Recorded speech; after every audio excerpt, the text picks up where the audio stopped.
Okay. Coming from Roll20? Yeah. So I've I got. won't be able to hear it then because I'm too computering it. It's fine. Oh darn! It's easier than having to switch back and forth. Right. Because I have a Okay. secondary computer.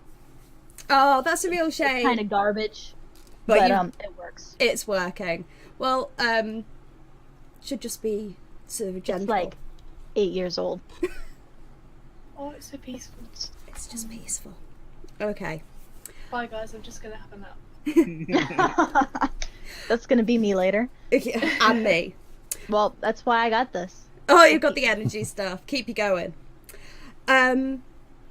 Okay, so you're all starting this adventure in a city in the Forgotten Realms called Neverwinter. It used to be called the City of the Skilled Hands, the Jewel of the North.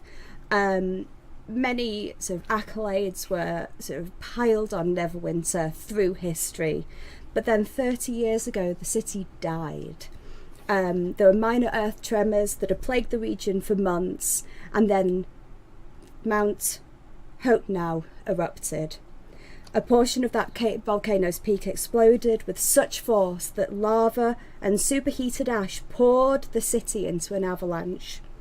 Half of Neverwinter's population died straight away, and the city's buildings were razed to the ground.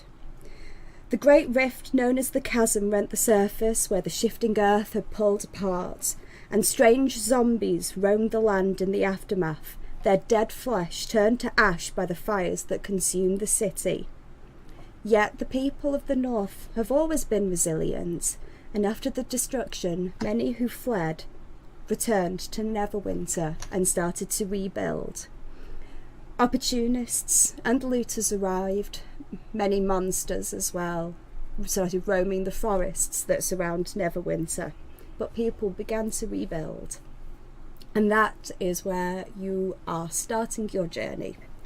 You have all been called by Gudrun Rockseeker to Neverwinter. He has called on your help to transport a wagon load of items to Fandalin, which is a city that is down in the southeast of Neverwinter. He's called on you rather than just hiring anybody, because there's obviously something going on and something that he doesn't necessarily want to talk about, but he has called upon people who he knows are going to be able to protect his goods and look after themselves in a scrape. In the last session you met Silda, and he was the one who tested you to make sure that you were actually going to be able to protect the goods on the journey down through the high road onto the Tribor Trail and then down into Fandalin. So that is where the adventure is starting. So in the city of Neverwinter, a dwarf named Gudrun Rockseeker has asked you to bring a wagon load of provisions to the rough and tumble settlement of Fandalin, which is a couple of days' travel southeast of the city. Gudrun was clearly excited and more than a little bit secretive about his reasons for the trip. He set off separately on horseback with Silda, saying that only that he and his brothers had found something big, something special and something exciting, and that he would pay you 10 gold pieces each for escorting these supplies safely to Barthen's Provisions, which is a trading post in Fandalin. He then set out ahead of you on horse with saddlebags with some provisions in and a map roll case slung over his back. He also had the Silda, who's obviously a well-seasoned warrior, escorting him on the journey. And he was claiming that he was going to meet you in Fandalin, but he needed to arrive early because he needed to take care of business. So you stand outside next to the cart that is full of provisions, and you sort of watch him ride off into the distance at a really quite fast pelt.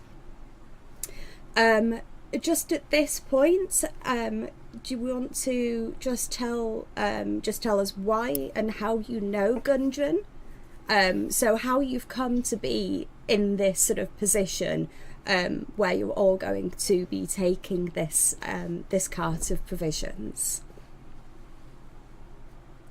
Would one of you like to start, maybe? Just a little. Yep, I can go first. That's fine. So this is Rowan. So Rowan's family are a bit down on their luck, and he's wanting to get a bit of fortune to try and get his family name back up. And his mother and his brother thought it'd be best that he went out and adventured and got that. So while Rowan was feeling a bit sorry for himself down in the local pub, he was approached by a dwarf who had heard he was looking for some work. Okay, great. So was Rowan in Neverwinter at the time? Yes. Rowan had come to Neverwinter in the hope to find some fortune and adventure to bring back the family name of Manning. That's great. So he didn't know Gudrun to begin with, but he was found as a fighter to help transport these goods. Very much dumb luck that he fell on it. That he's fallen on it and fallen into this party. So we're doing third person more or less? Yeah, that's okay. fine. To kind of give a bit of an overview.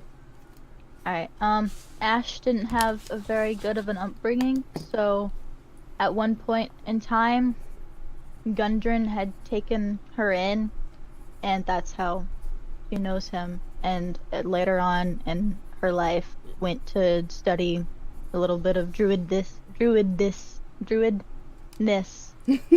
I don't even know how you'd say that. I was like, druidity? Druidus? No. The way of the druids. The way of the druids, I like that. Yeah. Study the way of the druids, because he had seen that had a knack for the nature stuffs. Excellent. So you've known him from childhood, and he's sort of and you've probably not sort of far away from Neverwinter is where the sort of the tribe of druids were, and that he has sent message to sort of ask for your help in return for what he did for you when you were a child. Fantastic. How about you, Calla?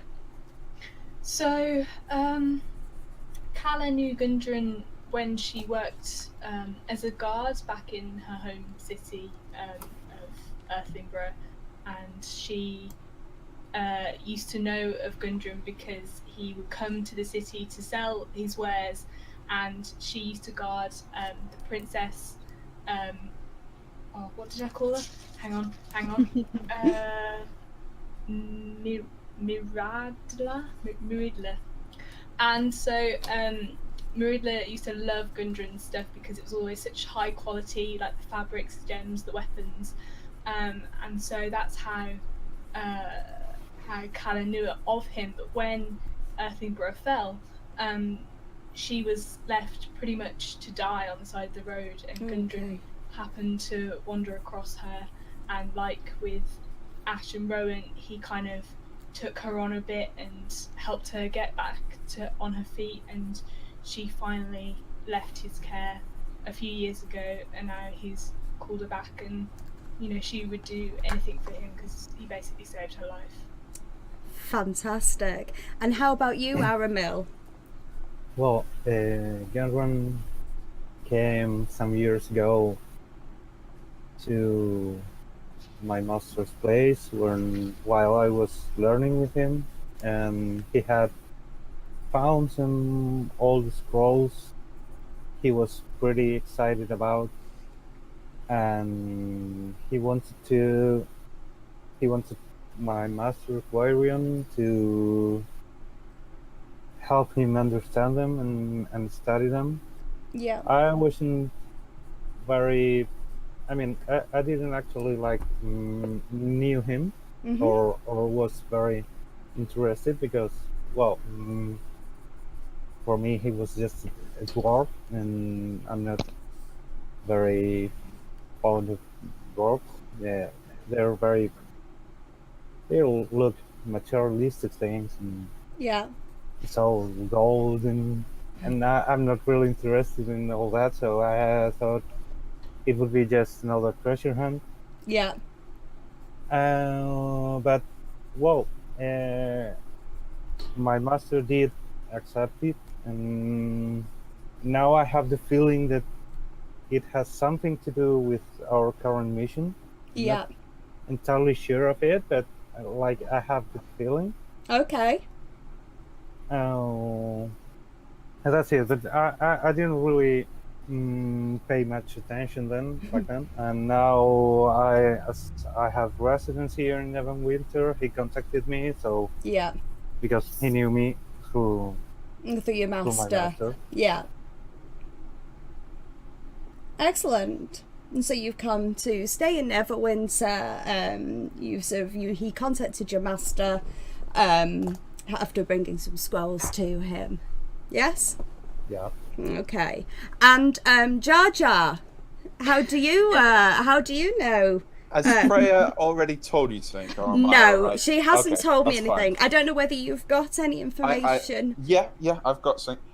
So, while she worked back at her mother's tavern, Gundren would visit during his travels, and Iona was enthralled by his stories of these beautiful lands miles away from where she is. Yeah. And growing up, always living in the tavern that her mother ran, she just hoped and would beg Gundren to take her away one day so she could see these beautiful places and go on these adventures herself.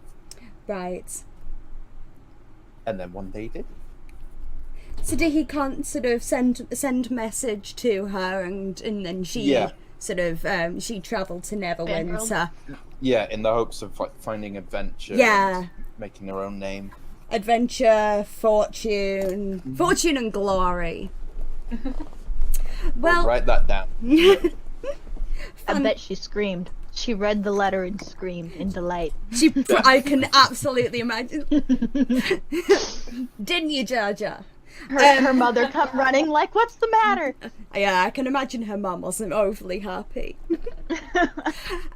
So you are in Neverwinter at the moment, and you are standing next to a cart, and by the cart, sort of attached to the cart, are two horses. Really, you need to figure out who is going to drive the cart. How are you going to have some of you in the cart as it moves? Are some of you going to walk? Who's going to take control of the riding? I will need two of you to take the to be sat up at the front to take turns at the reins. Rowan Manning shall take the front lead. I can see. So Rowan would like to, and Calla, did you? Yep, I'll go up at the front. I've had experience with horses. Okay. Could you both do an animal handling check for me, please? Oh, jeez. So could you both roll your d20 and add 18. 18. So I rolled a 3, so 4 for me. Fantastic. I'm a bit rusty. Okay, so Calla walks towards the horses and sort of gently kind of walks up to them, strokes their soft muzzle, and the sort of nuzzle into her hands, and she sort of whispers something to them, and it sort of feels very much like she's got a real kinship. Rowan, wearing his full heavy armour, kind of shouting slightly brashly, going, "I'll take the lead," stomps up to one of the horses, and the horse basically rears up and tries to kick him. So can you please roll a d20 and add your dexterity modifier to it to see whether you manage to actually jump out of the way. A natural 4 with a -1 dexterity, so that's 3. So I imagine Rowan goes, "I'll show you how it's done." Struts up to the horse and goes, "Now here, feral beast, you take us where we are." Ah! Very much. Can you please take 1 point of bludgeoning damage as you fall on your ass into the mud? I try and like calm the horse, and I'm like, maybe I should take the reins. Yes. So Maybe Calla, I should Oh, second. good call. I think that sounds. Yeah. I will lead I from think the that will be I think that sounds very sensible. most Calla would. sensible. Sorry, say Yeah, that again. No, I think it will be the most sensible. Yes, Aramil's in the background, just looking at you all, looking at them, kind of, I smile a bit. looks Right. over at Ash, and Calla looks at Ash, Maybe I and should. gives and sort of Calla kind of looks at her and kind of gives her a sort of a head shake, going, "I think you should probably try this." So Ash, if you could please make an animal handling check as well for me. That's D20, right? Yeah, a D20, and add your animal handling modifier Which to it. is wisdom, right? Hold on. Animal handling is wisdom, and you So- may have. Hold on, Calla. I'm just going to double check. I do not have I didn't an add extra anything to animal mine. handling. Yeah, You 'cause don't- I don't have no. an extra animal, so You I don't just have didn't anything. it. So, but Ash, your animal handling, your wisdom is +3 anyway. So Yeah, yeah, I so, got 10 altogether. So you got 13. So the Oh horse. no, I got 10 adding. Oh, the three adding it on. Yeah. That's okay. The horse looks a little bit skittish towards you, but nothing that you can't deal with, and nothing that you can't handle. But it's sort of quite obvious to the party at the moment that the person who probably should be taking the reins and taking the lead in this is Calla, because she seems to have a real sort of kinship with these horses. Aramil, how are you going? Would you like to ride in the back of the cart, or would you like to be I will. You're going to walk. And Iona, what would you like to do? Would you like to ride in the back, or would you like to walk for a bit? I quite think Iona would sit in the back of the cart, looking at Rowan with his big bottom lip sticking out as he's sulking, trying to cheer him up, or rub it in his face a little bit. I think possibly. Rowan, A little bit of both. a little bit of both. Rowan, are you going to walk alongside, or are you going to ride? Rowan, with a new purple cheek following the incident with the horse, will be sulking in the back of the cart. Fine. Muttering about how the horses back home are much better trained. Okay, so I'm just going to move you guys over to a new map. Okay. Oh my god. Now, I was going to say, unfortunately, Ash won't be able to hear it, but I hear birds. yeah, you should hear birds. Yeah. Okay, Okay, there. so I'll just keep it muted most of the time. Let me know when it changes so I can listen to it for a few seconds. Actually, if I leave it like that, can you guys hear it? Mhm. No, like through No, my we can mic. hear you. No. Oh no, not through your mic, no. So you've got it. Okay, so the way that this works at the moment is that you've got Rowan. I'm just going to put you kind of next to the cart, and the same with Aramil. We've got Ash, we've got Calla, and we've got Iona at the moment. And that is how you are progressing along the trail. So, you've been on the Tribor Trail for about half a day. Is there anything that you'd like to sort of talk with the party about, or is there anything that you'd like to I don't know, to share with the group, or are you all just quietly getting on with it? I would say over the one day that you've already spent with Rowan, he says that he was sent by his mum and his brother to go like adventure and make this wolf from. You kind of get a hint that they were kind of sending him to be out of the way a bit. Like, he's a very Gaston kind of character. That's Okay. okay. Maybe I ask them about their adventures with Gundren, like how they know him. Yeah. And What so, sort of stuff they got up to. so would the rest of you at this point have been perfectly happy to have sort of shared with the group kind of the stuff that you've already talked about and how you know him, and those kind of things?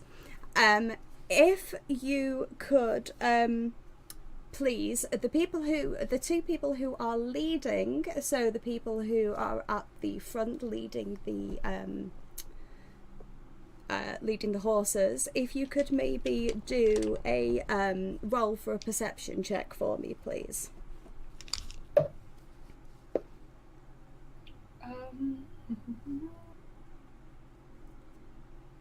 How do I do that again? What's It's D. perception? Yeah, I'm confused. What am I doing? Again, a perception check is again, it's a D20, D20. and it will be your wisdom. And if you haven't got anything Okay. additional in it in the skills, it'll just be your wisdom modifier. I got Okay. 22. Okay. I got a 20. Wow. 17 plus 3. 17 plus 5. We're both paying pretty good attention. Yo, It's just me that's rolling like garbage. Okay. you are. Hang on, You just are. wait for it. Just Well, wait I for still it. have a roll, so just Yeah. wait. That's fine. That you will. It's just with the animal handling stuff, as where it just ends up being certain kind of. I'm just going to reveal more of the map for you. So, oh my god, it's trying to remember how to actually use this guy. So you're moving along the trail. This is so cool. The course has left us behind. Aramil is walking quite slowly. But because you have rolled such high perception, you will both of you sort of look at each other and just kind of go like that, and you pull the horses to a stop really quickly. Oh, really quickly. Yeah, What, have we heard something? you pull the horses to a stop quickly because you can see ahead of you a horse lying in the middle of the road, and you manage to stop the horses straight away because you can see quite far into the distance that there is something blocking the road. How would you like to proceed at this point? You have stopped the cart. Would anybody like to go forward and check it out? What kind of order would you like to be in? Does anybody want to stay behind? What would you like to do? Because you can all talk with each other about this. I turn to Ash. I'm like, do you see that up ahead? I totally see that. Does that look like a horse to you? It looks like a horse. Do you want to check it out? Some of us have to, at least. I don't think we should leave the cart behind at all. So some people have to stay. Rowan But would maybe have them closer to us so that way they don't get ambushed from behind and we're too far away to help. Okay. Yeah. So, if we just like go a little bit closer. Yeah. So at this point, if you, Ash and Calla, hop off the cart, sort of putting the reins just down to the side, and turn to Iona, Rowan and Aramil, and so say, would one of you be able to bring the cart forward slightly, talking very quietly? There's something up ahead and we need to check it out. We need to see what it is. So out of the three of you, which of you would like to be in charge of like moving the cart forward quite carefully. You could all roll an animal handling check and see which of you and see which of you is best. You could all approach the horses and see which they they react to the best. Teamworthy. Yes. Yes, that word. I like to They think. do worthy.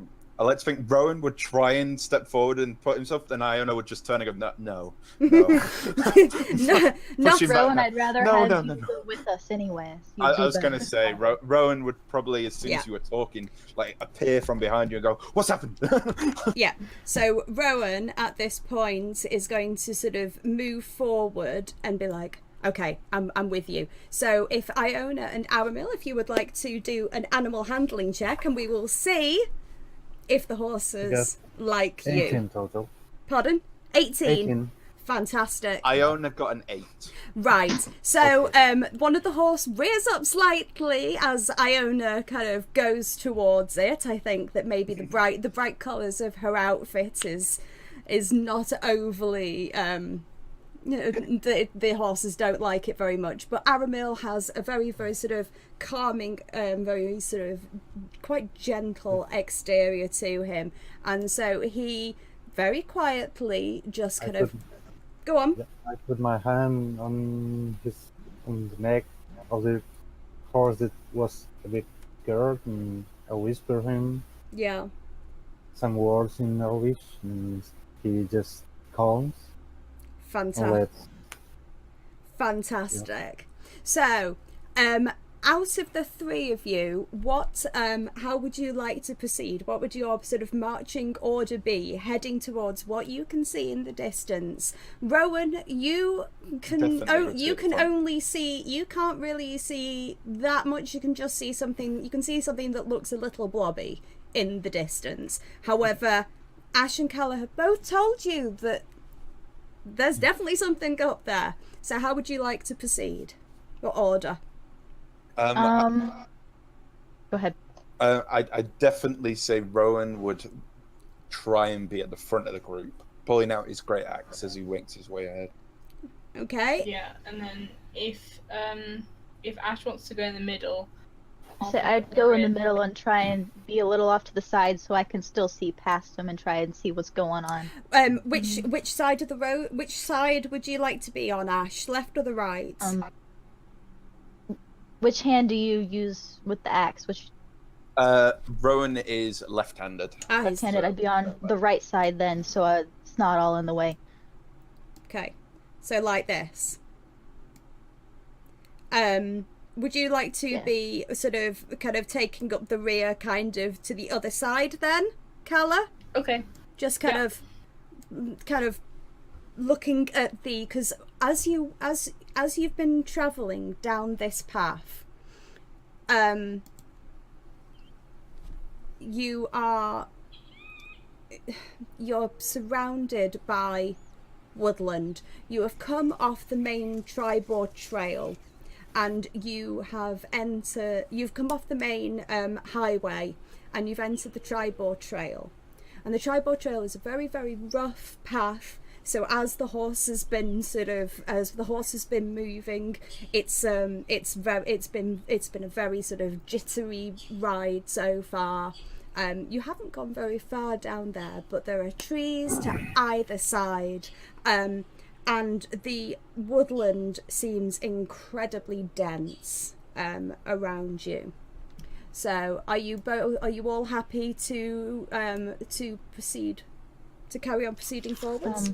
Yeah. Before that, I'd say to Iona and Aramil, make sure you keep your eyes and ears peeled. Stay at least stay a distance away behind us, but not so much that it'll take us ages to get back to you. That's great. So, you're just going to very gradually make your way forward, checking around you, kind of trying to kind of keep quite close, Iona is going to still be riding in the back of the cart, possibly facing backwards, just so she can kind of keep an eye on what's going on behind you. And you are going to very gradually move. I don't know why it's not doing this, but you're going to very gradually move forward. Can you not grab them all at once? I haven't figured out how to do that because I haven't figured out how to... Yeah, like that. I can kind of do that. Oh. There we go. Okay. Right. That's close enough. That's good enough. Okay. As you move slightly, as you move closer, Rowan, you're at the front, so you are obviously the first person to see this. So could you do an investigation check for me, please? Yeah, happily.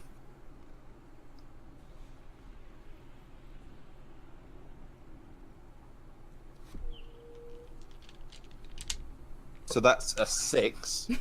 So I'm not sure it's a horse.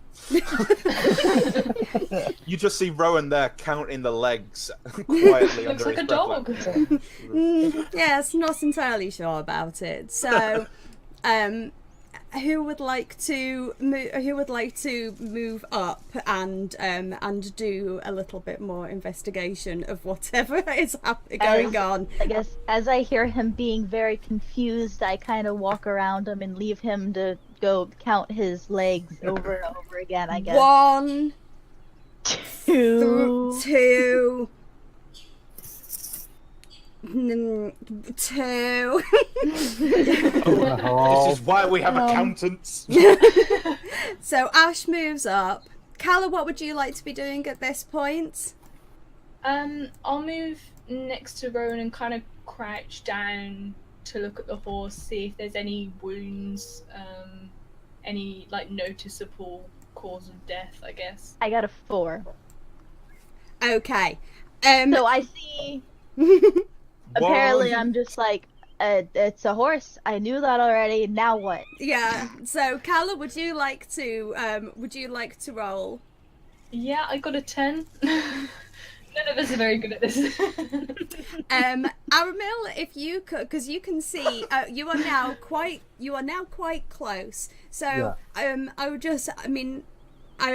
not giving anything away at this point. We'd just like to see what people can see. So Aramil, if you would like to do the same, if you'd like to do an investigation check and see if you can see anything over the top of the heads in front of you, and see if you. Okay, it's 27 plus 5.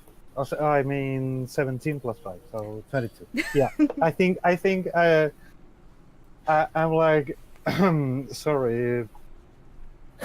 Yeah. Could you please pay a little bit of attention to me? I think I've seen something. Yeah.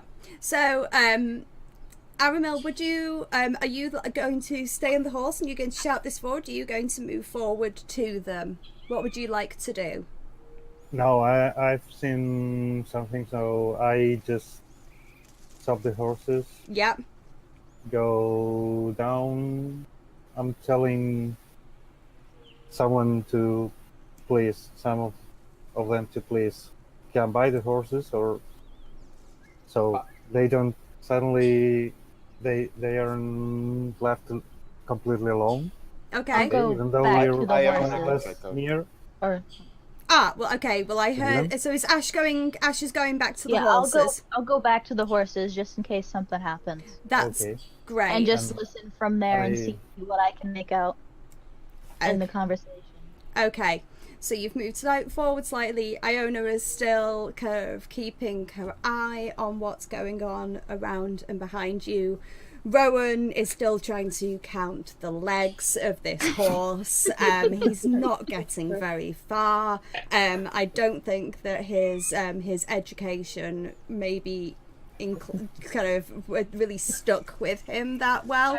I finally like put a hand up to him and I'm like, Rowan, there are 4 legs. Shut up. Yeah. Calla is slightly distracted by all of the sounds of nature around her. She isn't actually paying that much attention to the horse at this point. She is probably kind of looking around and trying to kind of get an idea of really what's going on using her ranger sensors, which is why and she's not really paying very much attention to what's going on with this horse in the middle of the path. Aramil, however, has really has spotted something and sort of walks up. You spot that it has been dead for a while, and it is clear that it was killed by arrows.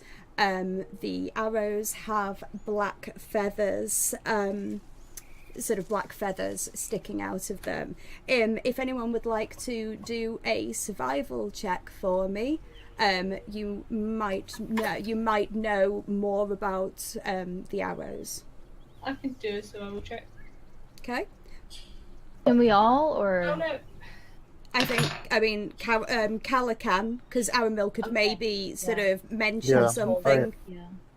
Got Yeah, 15 plus sorry, 5, that's 20. Okay, I obviously take Calla and Rowan Yeah. and like, please, gentlemen, lady and gentlemen, could you please look at those? Oh, they're 16 arrows! I can't believe I didn't notice. Like, oh gosh, okay, there's there were 3 arrows, and Calla looks over and sort of looks down at them more carefully this time. She's kind of she's more focused on what's going on rather than the sort of the sounds around her. These arrows are the arrows that are mostly used by goblins, by goblin archers. And it is very obvious that it was killed by arrows. If anyone would like to do some further investigation, then you can see if you can find out any more. Maybe you can look closer at the horse and find out what's going on. Ash, is there anything that you would like to be doing at this moment as well? Kind of maybe like lean over and try and like talk to them and be all like, hey, what have you guys found out? What do you think is going on? Because I don't want to be at the horses without knowing what's going on. What might we need to do? Yeah, so if you guys would like to say, at least tell Ash, like decide one of you decide what you're going to tell Ash about what's going on, what you think maybe might have gone on, and then you can decide who's going to do another investigation check to see if you can find out, maybe so check the horse for sort of just more, see if you can find out anything else. Yeah, okay. Yep. Yeah. I'm gonna roll first. First, I ask you because I see you get quite interested in the arrows. Yeah. Okay. Yep. Like examining them thoroughly. Yeah. Can I pull one out of the horse? You can indeed. Yes. And look at the tip of the arrow. Does it look unusual or like maybe poisoned or? Yep, okay, you can absolutely do that. So if you could do very, very quickly, I'm just thinking what, if you could just do a straight, I'm using the wrong book, that's not good. So what do you guys relay back to me? Somebody relay stuff, and I'm going to figure out what's going on with Calla first. Rowan would turn to Ash and go, well, it's dead. 4 legs and it's dead. Pointy things. Rowan, it's being killed by goblins. Tell Ash. What kind of pointy things? Goblin pointy things. Yeah. And it's Like dead. And arrows. Thank you, Calla. Thank you. Okay. That's what I wanted to know. Yeah. Well, I'll throw the. I kind of relay that back to Iona because she's in the back and she has no idea what's going on up front, and she's still kind of keeping an eye out behind us, I guess. Iona's got a crossbow out, looking behind us, just whistling to herself happily. Yeah. Aramil, is there anything that you would like to Yeah, anything that I- you would like I- to add? Because at the moment, Calla has pulled out one of the arrows and she's about to take a look at it. Is there anything that you would like to do in this kind of environment to sort of try and work out a little bit more about what's going on, about why this has happened? I keep on checking the horse, see if Okay. I can find anything else. So I've rolled the investigation check, as you said before. It's a 17. total. 17, excellent, thank you. Calla, if you could also do an investigation check. You're looking for sort of further clues at this point about whether you can work out if there was anything on these arrows which has kind of been I got like 17. additional. So you've both got 17. Could I Fantastic. maybe at the same time be looking around at the woods to make sure there's nothing else around, and like Oh, see if there's any other clues in the woods? ooh, absolutely, you can. That's good. You know when I've got too many bits of information. I can't remember any of them. It's alright. Okay. Ash, if you could do a perception check for me, just very quickly, and then I'll give you some more information. So, Calla, you have taken one 14. 14. Thank you. Calla, you've taken one of these arrows out, and you have looked at it, and as far as you can tell, it is a straight goblin arrow. There doesn't, when you sort of smell it, all you can smell is the iron of the blood of the horse. There doesn't appear to be the kind of like the tangy sense of poison or anything. So as far as you can tell, it looks just like the goblin arrows that you have seen in the past as well. You, Aramil, as well, because you're incredibly learned. You have you've studied anatomy and various other things. All you can tell about the horse is that it was the arrows that killed it. What you have seen, and what Calla can see as well, is that there used to be saddlebags on this horse, and they have been raided. They have been ripped apart, and everything has been taken from them. Ash, at this point, you've been looking around and looking ahead just to see whether you can hear anything, whether you can see anything. You can't hear anything aside from the sounds of the wind rustling through the trees, through the leaves. You can hear birds, but the thing that you notice is there doesn't appear to be the amount of bird song and the amount of animal noise that you would expect from woodland. There's a few birds here tweeting here and there, but there's also a very strange stillness about the woodland that surrounds you. And from a sort of nature point of view, it's actually it's sort of quite unsettling. It's unsettling. It's quite unnerving. You kind of feel that that it's almost like the woodland knows that it needs to stay quiet, if that makes sense at all. You can also see that there appears to be some sort of scuffing in the path ahead of the horse. So I don't know whether you want to share what you have found with the rest of the party. Rowan's forgotten already that there were 4 legs, and he's kind of gone back to counting under his I breath. imagine at this point Rowan's kind of just looking at Calla, waiting for approval to move the horse out of the way, because he can tell like he's messed up enough already. He's trying to find a chance to redeem himself. Yeah. Aww. Guys, can you come a little bit closer so I can like talk to them without having to shout and everybody around us hearing? Yep. Yeah, So I do you all want to sort of move? I Oh, I tell you what. Was it- I look at Calla, so Move the horse. You're just gonna move the Because- horse. I'm just moving the horse. It's fine. We both have Um. seen that, so I look at her so to make sure she has already seen the saddlebags Was it- raided. Oh And yeah, Was it I- me or was it Calla that saw the saddlebags? Or It was. me and It was both. It was those Yeah. two? Oh. Okay. So I looked. I point out the fact that the path looks very scuffled, like there's a fight. yeah. This forest is, you guys can tell that I am like visually disturbed. I'm like, I don't like this at all. The forest, too quiet. I don't know what's going on. There's a dead horse. Yeah. Did I you think- guys find out anything else about the horse? I think the horse had a rider. I can't see any signs of a body, but it looks like maybe the goblins took him and the contents of his saddle. He had a saddlebag too.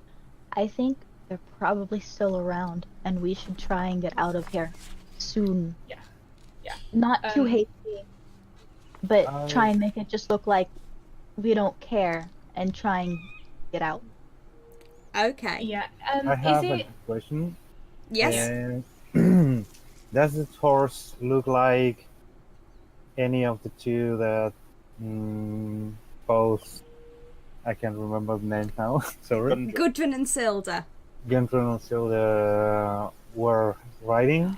That's a good question. Yes, very good question. With your Do, do, do. with your investigation check of 17, you recognise that this is one of the horses that rode off at some haste earlier than the sort of the previous, like earlier that morning, and it is it's the horse of Silda. You recognise it as the horse of Silda. There are scuff marks ahead that Ash spotted if any of you would like to investigate those further. But Can I ask a yes, question? you have recognised the horse as Yeah, I obviously tell them like, this is the horse of Silda. Mm, And I okay. just kind of look at it, and my eyes get wide, and I'm like, shit. Yeah. Is this area the type of area you would expect to see goblins, or like are they kind of native around here, or is this like a oh god there are goblins here, like what? It's actually quite normal on these trails. You're starting to kind of realise that maybe Gudrun knew that he needed some good people to help escort his items to the town that I can't remember what it's called. Van Dalen. Yes, if anybody else would like to ever help me with that kind of thing, because brain. But Can I kind of look ahead to see if there are more like hoof prints ahead? And like, since he pointed out that is one of the horses that they set out on, to see if maybe Gundren survived and was able to get away. You are absolutely, completely fine to do that. So, as Ash moves forward towards and takes a look around, she sees that actually there are drag marks off to the left, off the path, off the road, and there are drag marks that looks very much like something. There's mud and there's blood, and there's a mess of kind of footprints and drag marks. You're very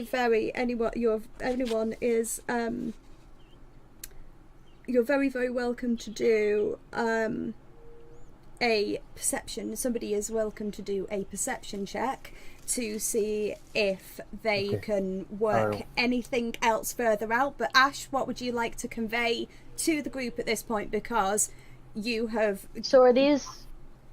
You said there were scuffs, right? Is this like near where I saw the scuffs at, and there's Yep. drag marks into the forest? Yep, so they are the drag marks. So there is one horse that belonged to Silda. and you can see going off the path to the west, slightly kind of down a sort of grassy path, and sort of slightly into the forest.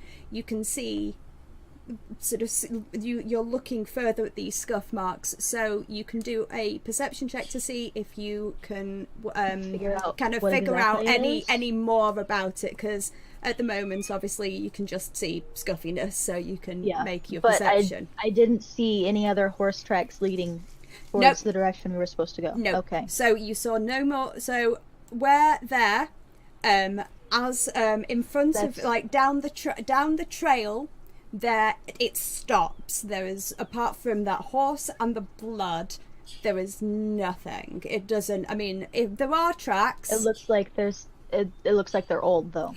There are tracks, but they're old. There's been rain since, but the weather's been dry for a good 3 or 4 days or so. So it doesn't look like anything has gone sort of further down this trail.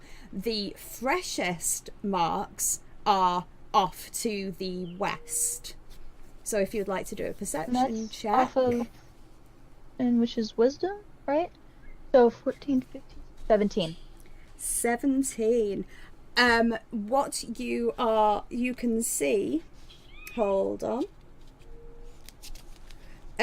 You note what you can basically see in front of you is that this looks very much like a large animal has been dragged away. You can see a mass of footprints, and the footprints are quite small. So from your perception, it doesn't look like it doesn't look like they're human footprints. But it looks very much like there are a number of them, and the kind of the drag marks go further into further into the forest. Because you rolled really well with your perception check as well, you can also see next to the drag marks of what looks to be a large animal, you can see 2 lines also being dragged, and you would probably think that this looks very much like the drag marks of 2 heels of quite a small, something not too large, but maybe larger than the footprints that you've seen being dragged along with this horse. But so, only 2. Like heel prints. So something has just the one. So is there anything, what would you like to do at this point? Also bear in mind that I will probably, unfortunately, because I have been very tired and not prepped quite as much, I'll probably be railroading you into doing what I want you to do. Just after Ash had checked the prints, Rowan would have tried to move the horse out of the way, so the pathway was clear for anyone else. If that's okay. Okay, Rowan, could you please make a strength check for me? Yeah! 19! That's which way would you like to drag the horse? So I'll drag it to the right, just so both pathways are clear. That is fine. So you're dragging it into the trees, into the shrubbery here. There we go. Okay. It just disappears. It's just, I was going to say, magical disappearing horse.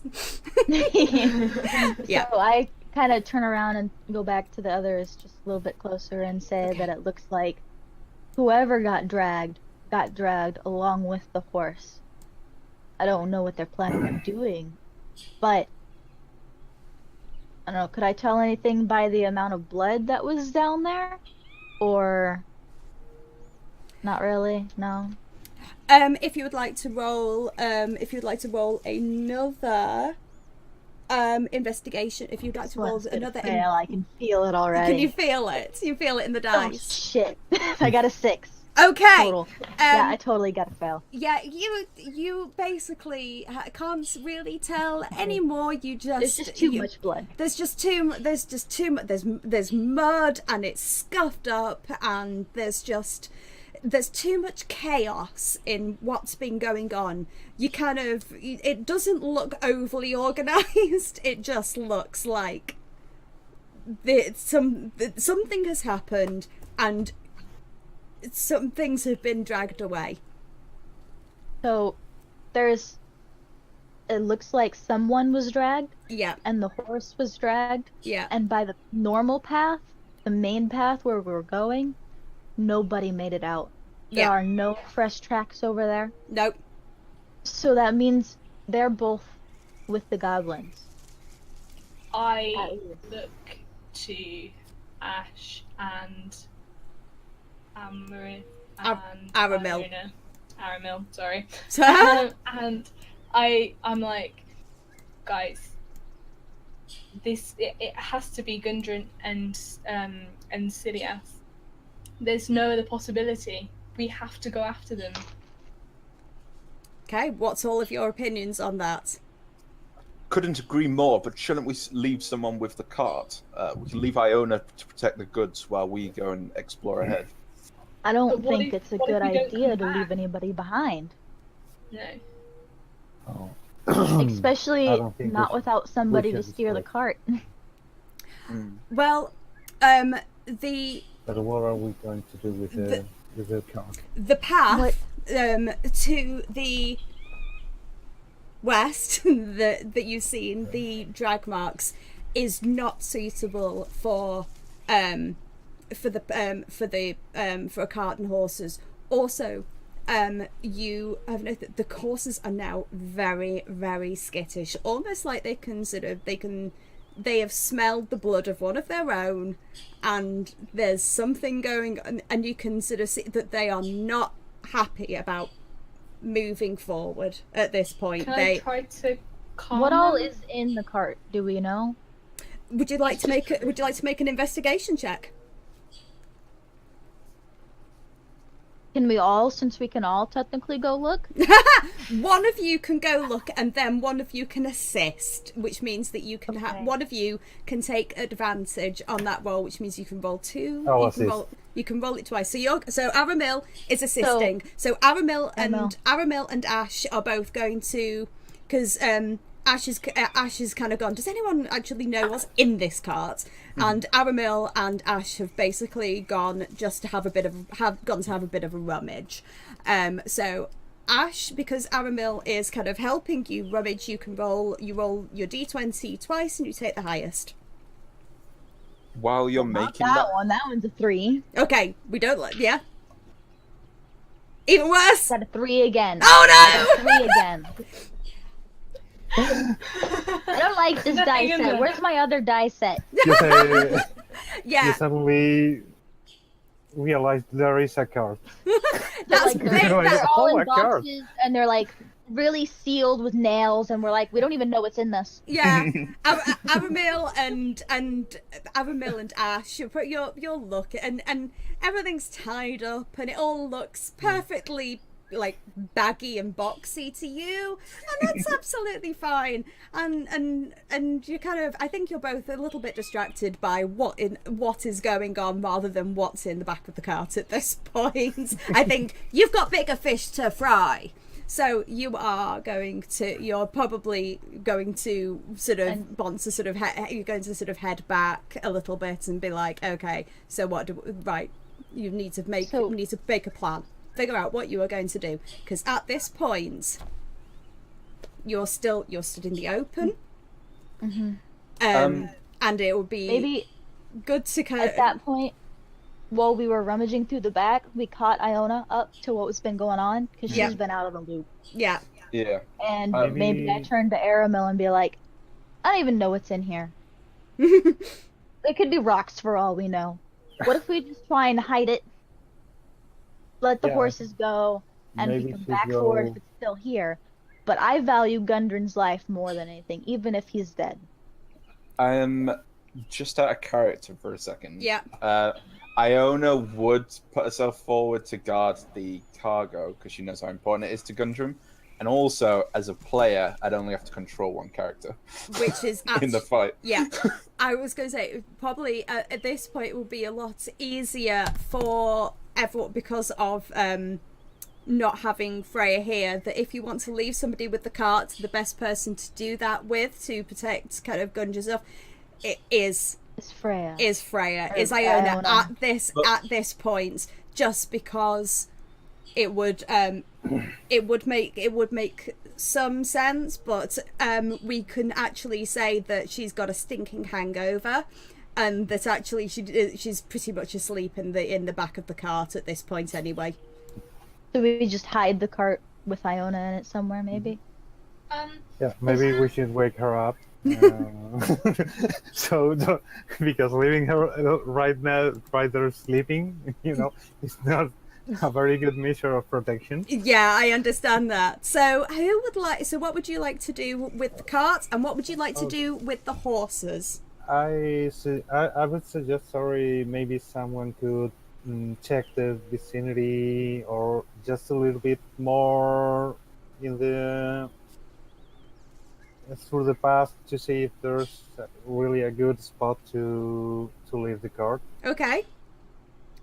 I can maybe do that, but while you guys are checking in the back of the cart, can I try and calm the horses down a bit, and because we could take them with us, and then it might be a bit useful. You can indeed. So you can do another animal handling check at this point.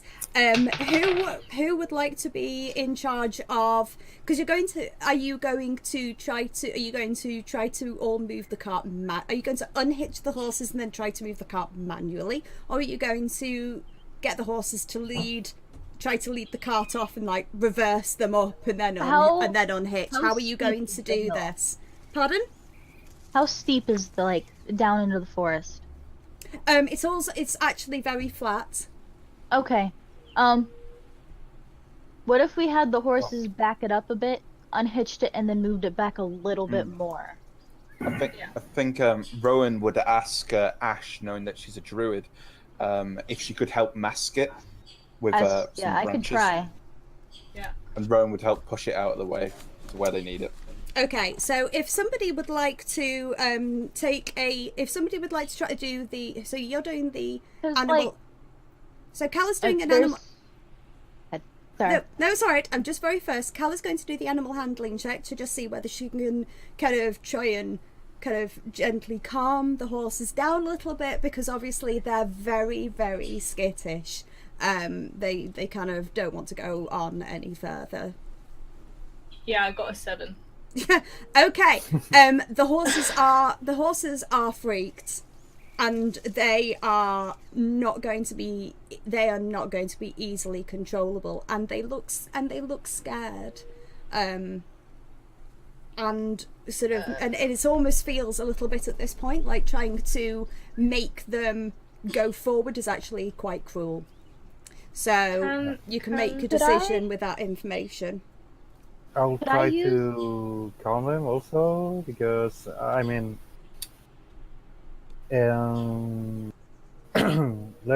them free now could mean that they could try to escape. Okay. As they are scared. Fine. So we would suddenly be horseless. Who would like to look around to see if they can find a good place to hide the cart? There can be more than one of you. You could maybe one of you can do it and one of you can assist. Me and Calla? I can have a go. Yeah. Yeah. How about I assist Calla? You're going to assist Calla. So Calla, if you could do the roll, please. And you get to roll. It's a D20. You're doing I would like you to do a. You know what? I want you to do a nature check. Oh, okay. And you can take 18. So yeah, I was going to say you've rolled twice. It's always worth. Twice. It's all because Ash is helping you. I'm helping. Ash is sort of. Maybe if it was nature, I should have done it. Yeah. Maybe I could try to do it my own. Yeah, you can change. Yeah, you can change that. I always Okay. Just one of the things to always remember: if you get advantage or disadvantage, you always need to roll both dice. The reason for that is you never know whether you're going to get, for an advantage, a natural 20, or if you're rolling disadvantage, a natural 1 on one of them. They override everything else. So you have to kind of roll, because if you roll an 18, you're like, woohoo! And you roll again, it's natural 20, it's like, well, Even better. amazing. You can do whatever the hell you like. So it's worth, But I always have worth doing it. +2 with nature. I don't know if Calla has anything. I have +2. Oh, okay. So Okay. you can roll it again if you want, because we have the same. There you go. So roll again and see if you get so you've got 18 already, but roll again to see if you get a natural 20, because, you know, why not? Oh, natural 20. You did actually. This is what Sweet. happened. Woo! So Perfect. so So we you, have the best place to hide the cart. yeah, you can where would you like the cart to go? Because of Calla's natural 20, Calla can figure out where she wants the cart to go. Ash, because of Calla's natural 20, you can spend some time kind of using your sort of your druid skills to basically make the cart almost invisible. And also the both horses are very happy to kind of go along with whatever you decide to do at this point. Okay, let's put it on the right, but like back a bit. You see where the shrubbery's like a darker green? On the right. Kind of like, because there's the tree there, and then there's a little bit of shrubbery down there, Like that? Yeah, like underneath the tree as well, Yeah. or like right there. I don't know what. Like that, like between, like Yeah. that back bit between the bushes, and then use some tree cover, or how would Yeah. Some vines well- and some more shrubs, and get it to kind of come around. Yeah. Okay. Now, were we gonna take horses with us, or are we gonna leave them so they're not in the line of? Well, they wouldn't. They're too scared. Yeah. So At We least could just said that leave them. because the natural 20 they'd be. Yeah, the thing, Okay, whatever. the fact. I mean, unfortunately, trying to take them. You can try and take them, and they will follow you, but there is no, obviously, you don't know. There's no guarantee that If they get spooked. there's no guarantee that is going to continue. So you really, at this point, you probably have 3 options. Aramil, Rowan, you also obviously have an opinion on this about, you know, you don't just have to sort of stand around and kind of, you know, you're sort of watching what's going on. You can obviously voice your opinions and then make a group decision about this. Because of the natural 20, you can try and take the horses with you. I'd rather not. Unfortunately, the horses are attached to the cart on roll 20, so you're just going to have to use the theatre of the mind. The horses, you can sort of unhitch them, and you can maybe attach them to a tree or something, or you can let them go. The thing to consider is that if you went down, the thing to consider is if you let them go, and then you have to move the cart. How are you going to move the cart? I'd rather not let the horses go. Yeah. No. If they're okay with whatever we're gonna do, Yeah. maybe we can hitch them to something to where they can still lay down and have a rest. Free. Yeah. Yeah. If it's in front of them, we could maybe hitch them to. Okay. Yeah, I think that's a good idea. Yeah. Rowan, I think, or whoever would like to, somebody will need to do a dexterity check to try and unhitch them. So possibly not Rowan, actually. Somebody. It's not so much about the weight. It's about the being able to manipulate the kind of the contraption to be able to kind of unhitch them, and then somebody. If somebody could do an animal handling check to just see if you can guide them and kind of attach them to where you want to. I have +2 dexterity. Calla, did you have more? Yeah, you can do the dexterity. Aramil, what did you have? I have +2 also. +2. Yeah. Okay. So I'll assist her. That's 20. Okay.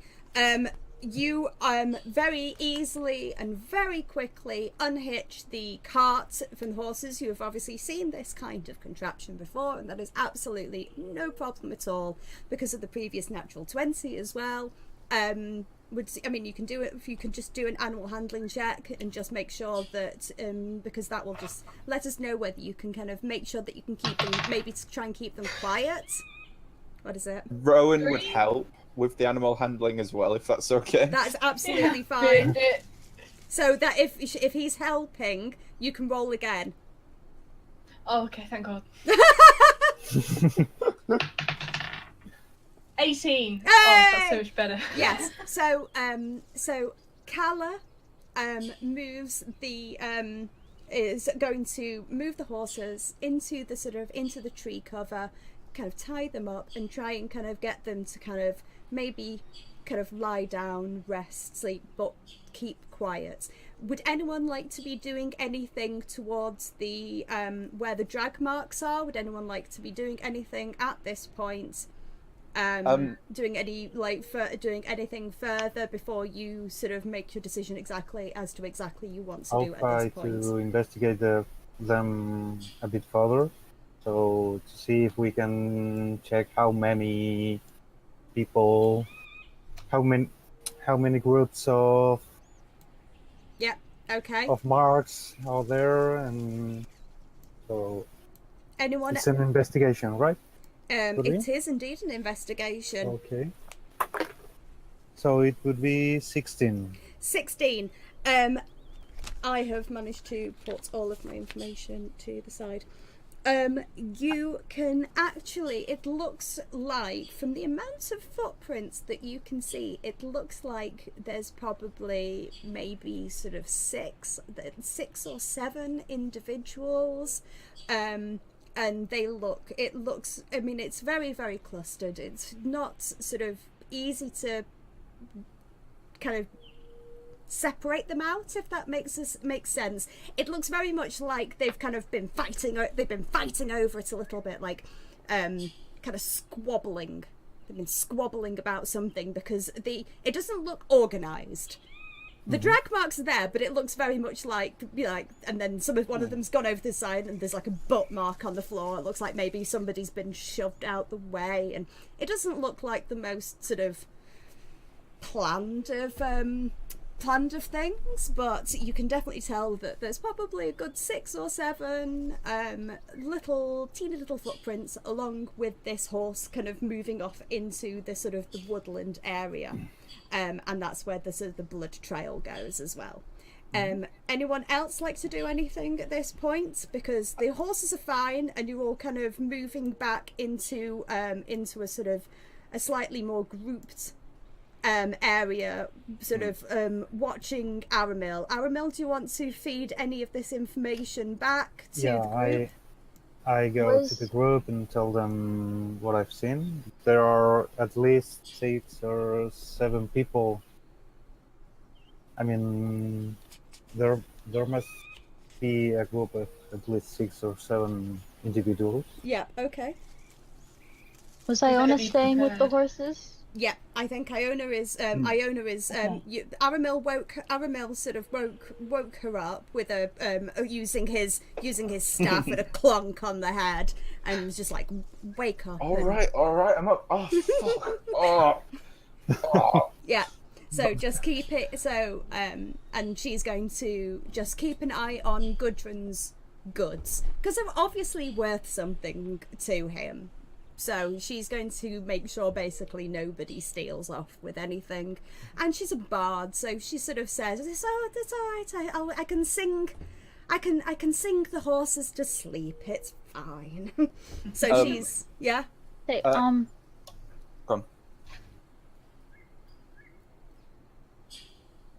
Yeah. No, go ahead. I would say Iona would call Ash over and go, "Ash, come here." Oh, fuck this light. And then she would go, Oh, Druid, you're so good. You're so good. You've done this. Would go Druid. Go Druid for inspiration. Excellent. So write that down. Very good. Well done. Nicely done, Ash. So nicely done. Sorry, Rowan. So Ash, you now have. I'm trying to remember to not use the right. Because Iona has just done this for Ash. Yeah. Ash, you have an inspiration die. So you have 1d. So if you roll an attack roll or what, and it's not that good, you can use your inspiration to roll again and hope it's better. Okay. So you now have an extra. You have that little bit of inspiration, and Iona, I think that probably like tapped our slightly hungover bard out. Goes, I was just kind of like confused for a second, but then I was like, oh, all right. Yeah, it's okay with me. That's cool. But that's cool. could I possibly use my Druid Craft cantrip to like kind of mask the odor of the like the horses and all the stuff in general? Because I can create a harmless sensory effect that includes odors in a 5-foot cube. So I could kind of like mask the odor of the horses at least. So that way they're not drawing attention. Yep, so absolutely. And hold on. So is there at will Druid Craft? Hold on, I'm just going to read it. It's tiny harm, a sensory effect, but it's a weather, blah blah blah blah blah. Third bullet point. It's instantaneous.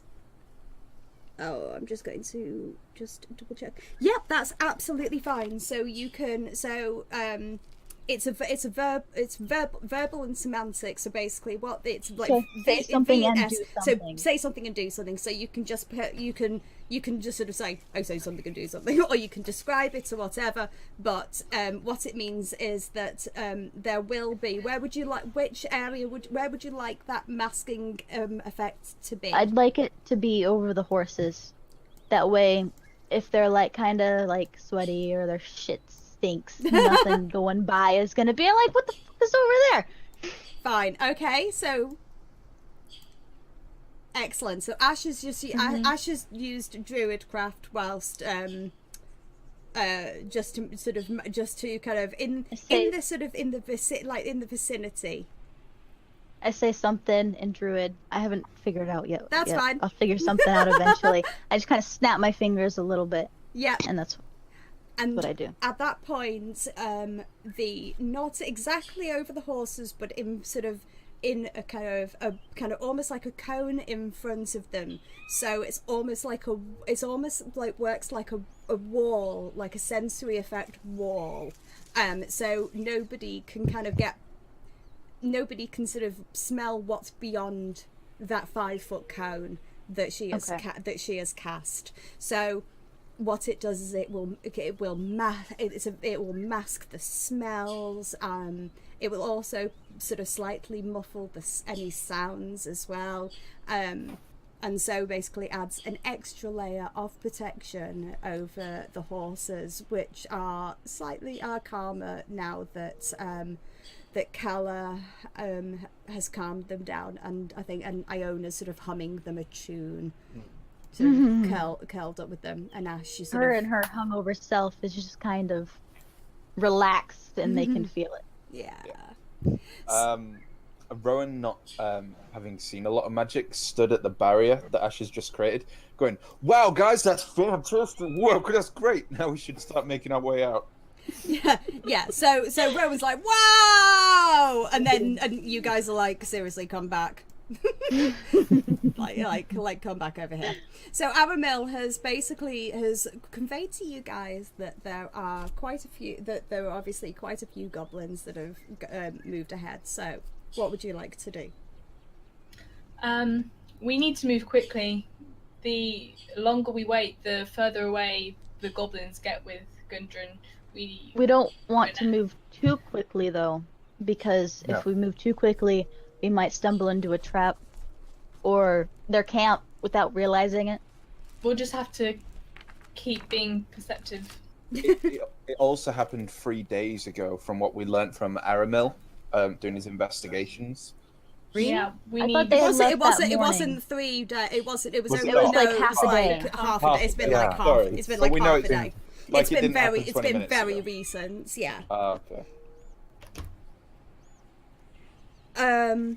I would just very quickly, now that you're heading into Woodland Calla, don't forget that you're a natural explorer.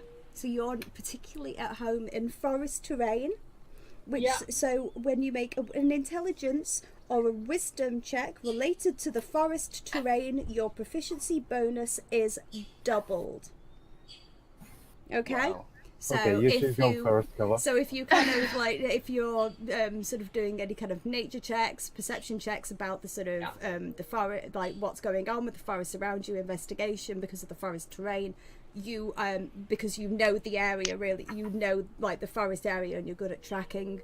You can your perception is doubled in forest, which is quite snazzy. I was gonna say, if subtlety is what we're going for, I'm not really the most subtle of people, so I should probably be at further back if we're wanting to sneak up and have a look what's happening first. Okay, so I agree. You will have to make sure to watch behind us also. That I can do. You have a very important job. Rowan's going to basically kind of walk slightly clunkily backwards, kind of with his axe, absolutely ready. But you know, he's got a little bit of a gammy ankle after getting kicked by a horse earlier. How would you like to proceed into the forest? Looks like I'm going first. Okie dokie. Who would like to go next? Do you mind if I go next, Aramil? No. Okay. No, you don't care. No, go. The more people between you and danger, the better, right? Yeah, I'm like a skinny Yeah, you're boy. You're squishy. You're squishy. I'm We're all so- let other people go first. I'd rather not get into melee too much. Okay. I was gonna say, I'm tanky, but I'm a one-man percussion team. Yeah. I'm so loud. Clunk, I'm not sneaking up on clunk, anyone. clunk. So No. are we wanting to see what's happening first, or are we going in with the intent to engage straight away? Well, you don't know what's going on at the moment. Yeah, we don't know what's up there. So I'm just walking ahead, trying to keep Learn some track more. of the tracks, make sure that they don't fade out. Try and keep on point where I'm going. Fine. So, Calla, if you can do an investigation check for me, please, as you walk along. Ash, if you could do a perception check at the same time, please. An investigation. Mhm. I get a 6. Yeah, a 6. Okay, so you're kind of there's so much chaos in the markings. You're feeling sort of a little bit confused about exactly what's going on. Normally your tracking's really good, but there's just so much seems to have been happening, and you completely understand the what Aramil was saying before about there being sort of 6 or 7 of them, because it is just it's really hard to sort of make out what's going on. Ash, how's your... I got a 19. Okay. Altogether. That's fantastic then, because what Ash, you actually notice sort of off to the sort of the some of the trails seem to, the footprints kind of move on a little bit, but the trail of the horse, or the large animal that you were assuming is a horse, actually moves off to the side. And with your perception, you're noticing that there's actually even less in the way of birds and so on, and you can hear very, very faintly the buzzing of flies. What would you like to do? I'd like to point it out to Calla so that maybe she could go with me to check it out. Yeah. Because I know that she's a lot better at seeing things in the forest and kind of just go see what it is that they had to drag it off.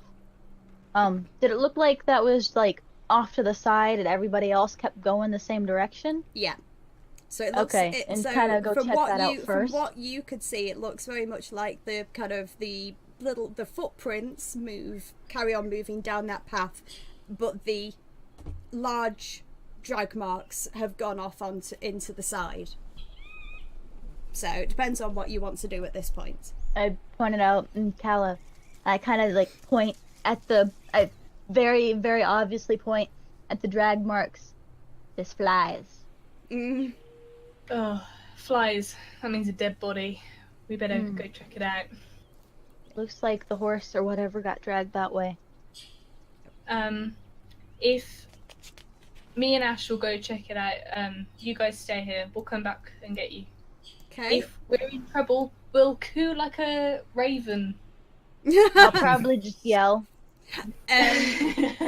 Aramil and Rowan, you two are being left behind. Okay. Which one of you would like to be at the sort of at the trailhead? Which one of you would like to be looking behind at this point? I'd probably move in front of my, while very intelligent, squishy partner. Okay, that's.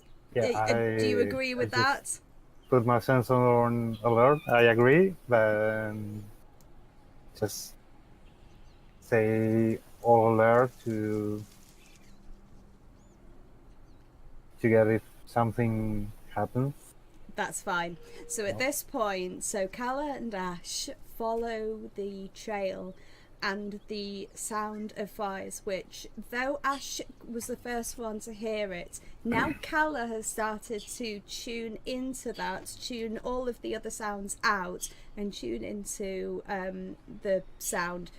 As you both follow these drag marks into the tree cover, the sound of flies gets louder and louder, and there is a smell in the air, the smell of iron and the smell of blood, basically. And you head towards it, and you actually find the corpse of a horse. If one of you would like to do an investigation check to go and maybe inspect this horse, the horse that you found further, which one of you would like to do that? Same on investigation, right?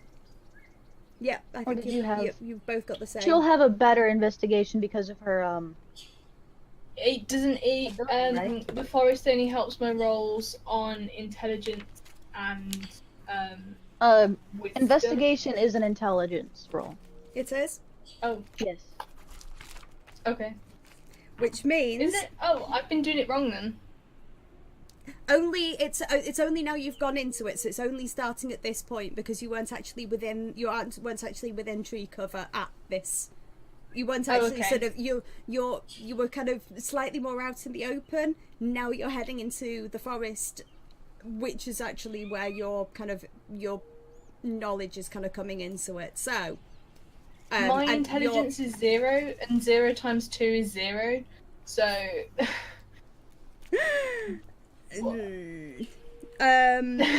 How does that work?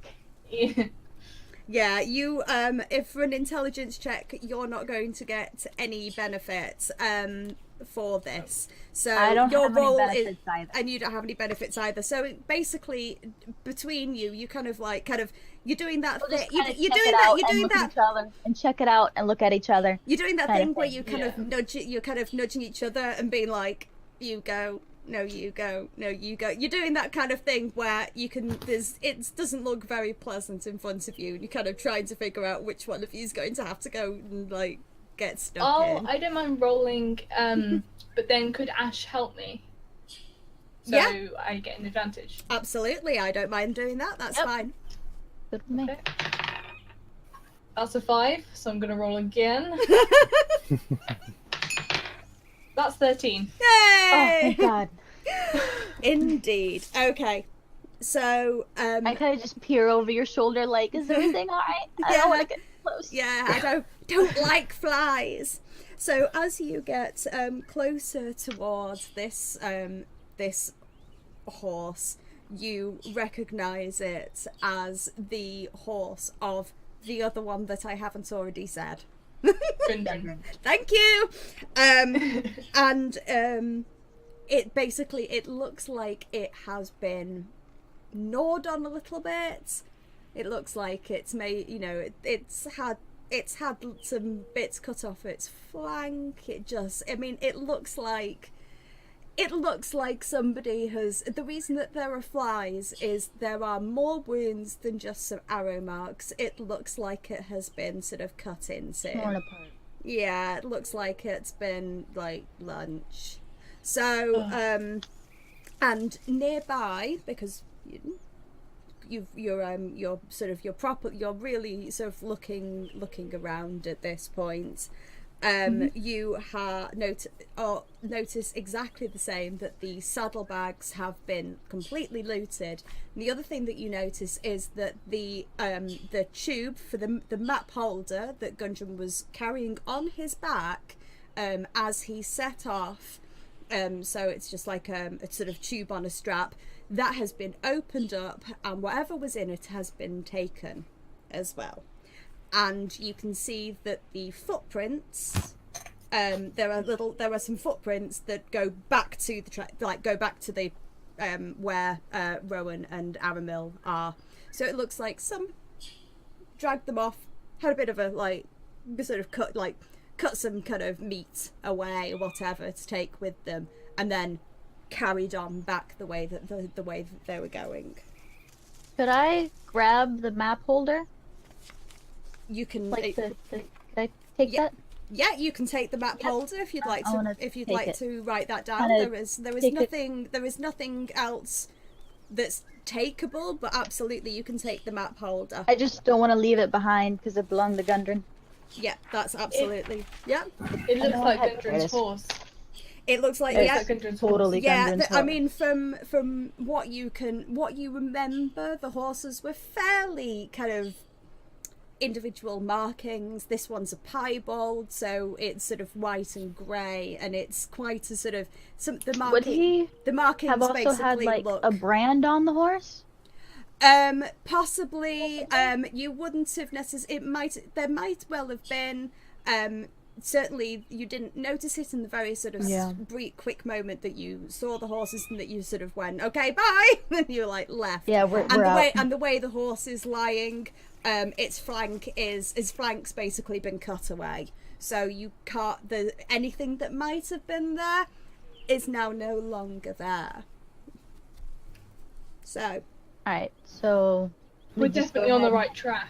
Definitely on the right track. So what would you like to do now? You've I clean off all the mud and whatever off of the map holder on the way back to Aramil. Yeah, we go back to Aramil. Rowan. Names. Aramil and Rowan. And when we get back, we're like, that it. Not without a doubt, but I'm fairly certain that was Gundren's horse. And it's his map holder. I know this for a fact. And it's like, I put it in his face, and this is it. So are the you horse going... was dead. So people had taken bits of the body off of it, and it was horrible. So are you going to carry on along the path? Yes. And how would you like to? What's your marching order? And I'd say the same as it Same was. as it was. Yeah. Rowan, go to the back again. You just kind of sneak around them so you're in the middle again. Yeah, like that then. Yeah. Okay, so what kind of speed would you like to progress? Are you going to just be sort of going at a normal speed? Are you wanting to go stealthily? Are you wanting to sneak? Do you have any sort of idea about how you would like to proceed at this point?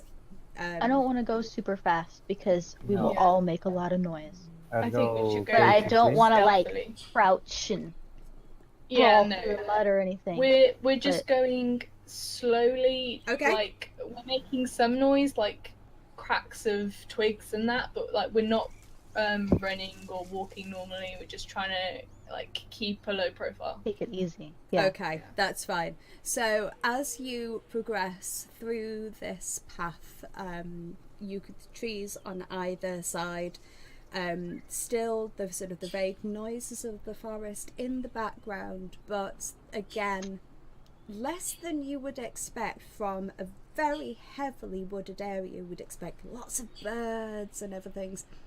But there's just not as much noise, and it's sort of slightly eerily quiet.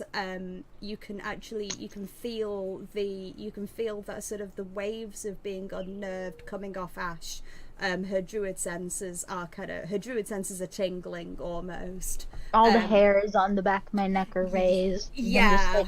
Yeah, absolutely. The thing that you can probably hear the most is the clunking of Rowan's armor. He's desperately trying to move as quietly as possible. You just get the feeling as well that Rowan is not used to being stealthy. He's used to being very kind of like and kind of much more kind of clunky. Aramil is moving almost silently. He's basically in a robe and sort of very soft shoes. And so he hasn't got a lot of protection, but he is incredibly quiet. So you're going to very quiet sort of move on, and I am going to... I was just going to say, as the party turns around from the noise from Rowan, he like grabs his chainmail top and kind of like stretches it out like a little kid to try and reduce the noise. So are you all on this? Okay. I'm going to move Iona back.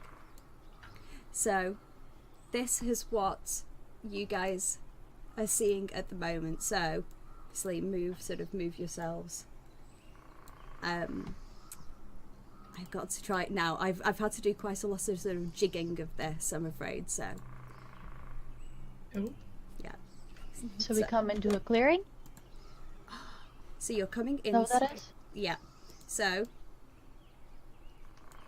as you sort of move forward, you've got Caramel, you've got Ash. Okay, in that order. And you sort of and you're walking forward, and the everything opens up. There's less trees in this area. It's much more open. So again, is there how are you wanting to progress? Is it like tall grass or? Nope, it's almost like the trees have been cut down. It's sort of kind of just short grass and sort of stumps of trees, bushes, those kind of things. It's almost like it looks like it as a natural clearing, but maybe some of the taller trees have maybe been cleared out of the way at some point. But there, you can hear wolves in the background. You can hear various things. It is kind of it is getting later on in the day. So I am going to draw my bow out and notch an arrow, but like keeping it down, so I'm not really aiming it at anything. And I'm gonna like scan the tree line, see if I can see any more tracks, any sign of goblins. Would anyone else like to prepare any weapons, any spells, anything like that? Would anyone like to prepare themselves for anything? I don't have to prepare spells, right? I can just like say the things. Okay. Maybe I take my my dagger, like I have it strapped to my thigh or something. I don't know. It's really just being ready. Just being ready for action. Aramil, is there anything that because what you can do as well is you can, if you are sure that you're about to head into battle, you can sort of have a spell almost kind of like pre-said and ready. So, for instance, if you wanted to use one of your spell slots with like magic missile, you say, I'm going to prepare magic missile, and you would have that ready to go sort of instantly as well. So it's kind of like how you could do that, but you'll have to be aware that that will be using like one of your spell slots. So it depends on what you would like to do, whether you'd just like to be, you can obviously just be, you can use one of your cantrips at will anyways, you don't have to prepare it. No, We're not sure what we're going into yet. I mean, I don't get the sword out, but I'm like ready, even though just in case something jumps. Okay. Like you have your hand on it. Almost. Yeah, I have my hand on the sword. That's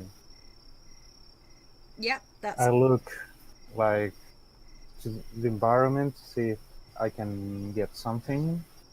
I can like feel or discover something from the environment. okay. So Maybe go on. maybe I could investigate some of the tree stumps and see how long ago they were cut down. Okay, so what we're going to do is I'm just going to reveal some more. So Just before you reveal anything else, at least, can I say that I'll hold an attack with a javelin? Yes. For the first thing I see, and move parallel to Calla, knowing that stealth's no longer an option in the opening. that's fine. So Thank Rowan is going to move next to Calla. Ash, you're going to come over here and just check out the tree stump. Oh my god, that werewolf howl made me jump. I know. And Aramil, you are going to, if you are happy, are you going to move forward of the party, and sort of, are you planning on scouting ahead?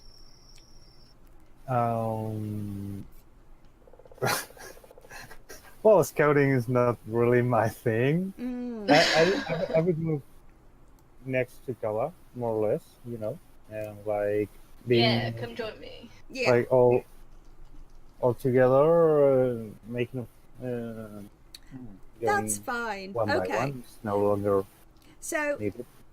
Ash, if you would like to do an investigation check for me, because you are taking a look at tree stump, seeing if you can sort of figure out how long ago it maybe was cut down.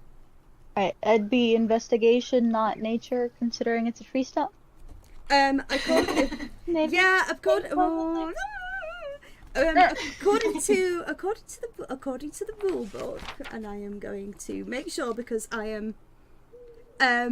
Nature is about your ability to recall lore about terrain, plants and animals, weather and natural cycles. But investigation is looking for clues and making deductions about the things that you see. So Come on, dice, don't fail me now. I can't feel anything else. Go on, give it a good rub. I had a 14. Yeah, that's Not all bad. Hey. You looking at the tree stump, you can sort of see that it wasn't super recent. You can do a history check for me. Hey, I actually have one of those. I have +2 in that for one. Yay! I was going to say, don't forget you can add a d6 with your inspiration if you don't roll well as well. Is that how we're doing inspiration? Constantly forget about that. Thank you for reminding. That would be but you only have the one. So it's whether you want to, it's when you want to use it. But yes, that is exactly how we do it. Basically, you can roll, and if you think it's really important and the roll's absolute shit, you can basically use your d6 to try sort of basically add something to it. If it's really bad though, there's no point. Yeah. So it's whether you want to bump it a little bit. You said history, right? Yeah. Okay. I actually have +2, so. Yay! Oh shit! I got a 20, so I got 22. Okay. you have done in your sort of your time as a druid. You have actually spent quite a lot of your time studying sort of oral lore about Neverwinter and the surrounding areas. And what you can tell from this tree stump is that it was probably cut down around 30 years ago, when Neverwinter was actually destroyed, and a lot of the people fled to the surrounding areas. And it really does look like maybe it was cut down to maybe make some kind of shelter or something during that time of conflict, but it doesn't look like it was a sort of super recent or really old. Through your knowledge of what's been of the history of Neverwinter, you think that that's probably the most sort of sensible sort of thing that you can come up with, that's when it was happening. Who was doing what? I can't quite remember. I'm really sorry. I was looking at the tree line to see if I could see anything. Okay, there isn't really a tree line. There's kind of like there's bush lines. Okay, the bush line. So,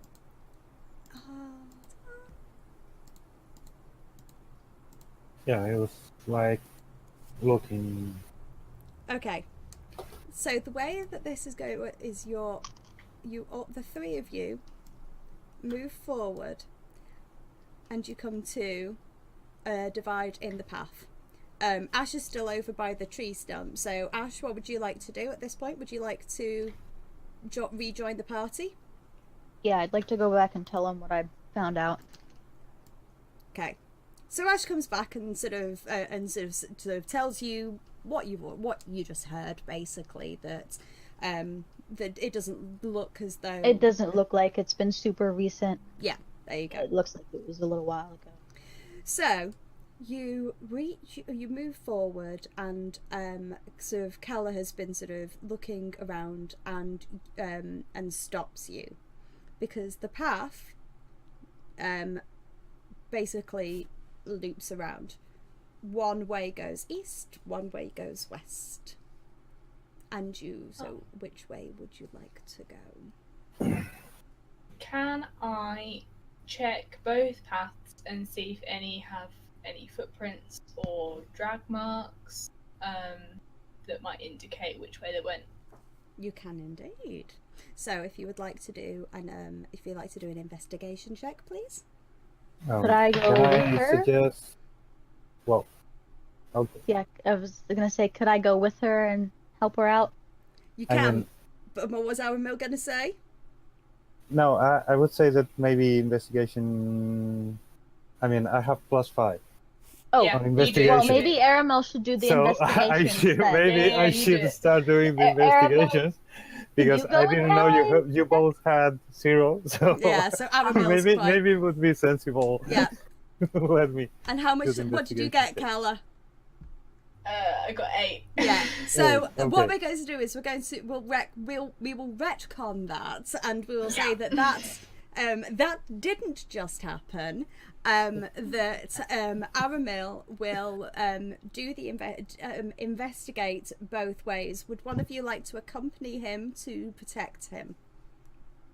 Yep. So Aramil Okay. and Yeah. Aramil and Oh. Calla move forward. Okay, and you can check which what are you looking for specifically, Aramil? I'm looking for see if there are steps, or there are footprints that move one way or the other, to know which way have they taken. Okay. So If you do investigation, please. Yeah. Okay. With no assistance from Calla, because Calla is going to be mostly paying attention to you not dying, just in case. Yeah. Okay. So you're on your own with the investigation. It's 16 total. 16 total. With 16 total, you see that both ways have footprints. You can see that the footprints go in both directions. However, you do actually, because of your investigation check and because of your sort of keen senses, you notice that the drag marks, those two drag marks that you noticed earlier on, and I think it was Ash that noticed them originally and sort of told you about them, and so you've been looking specifically for them. You noticed that they actually head off to the east. So, Okay. what would you like to do? We So would go back to the group, to the party, and tell them the covering mercs are heading to the east. So I think we should follow the lead. Okay, so Absolutely. what is your marching order, please? I'd say the same again. Calla in front, Ash next. Maybe Aramil, if you wouldn't mind, since you do have a higher investigation, you could go second. Okay. Yep. Okay. So Aramil is going to go second. Then Ash, and then Clunky behind. There you go. Could I do a cantrip again You can indeed. and maybe silence Rowan a little bit, since it seems like we might be getting closer to places? Okay, so I'm just going to double check exactly how that works again, so I'll make sure that I've got. I can read it off to you if it helps. I've got everything all here. Are you going to be using the Druid Craft? Yes. I don't think I have anything else that can silence anything. I can detect magic. I can outline things. I can heal things, and I can, like, shockwave the ground. What you can... Druidcraft can't make him any quieter. You could possibly make him smell like a skunk. I mean, but you're not going to be... The thing that you were... The thing... That would not help. No! Later... Clunking and dunking. I prefer not. Yeah, nobody wants Yeah, that. I think At that's best later to just levels, leave it. there's something called Pass Without a Trace, which is where you kind of add the sort of stealth. But at this point, unfortunately, I don't think that's going to work Could I, exactly. But it's a damn shove good leaves idea. in his armor Yeah, so yeah. it doesn't cling together as much. Oh, right. I tell you what. Yes, you can absolutely try that. You can.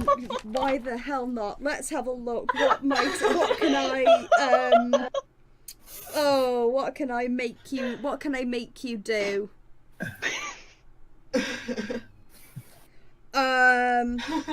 Not cold enough in here for this. Wow. I want you to do a performance check.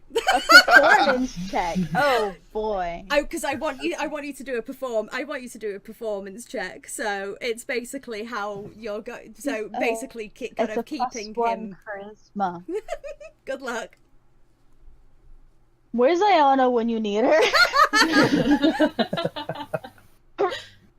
Oh shit! I got a 19. Wow. So that's a 20. You absolutely do it. You basically. I find some really soft leaves that Yeah. like kind of squish a little bit.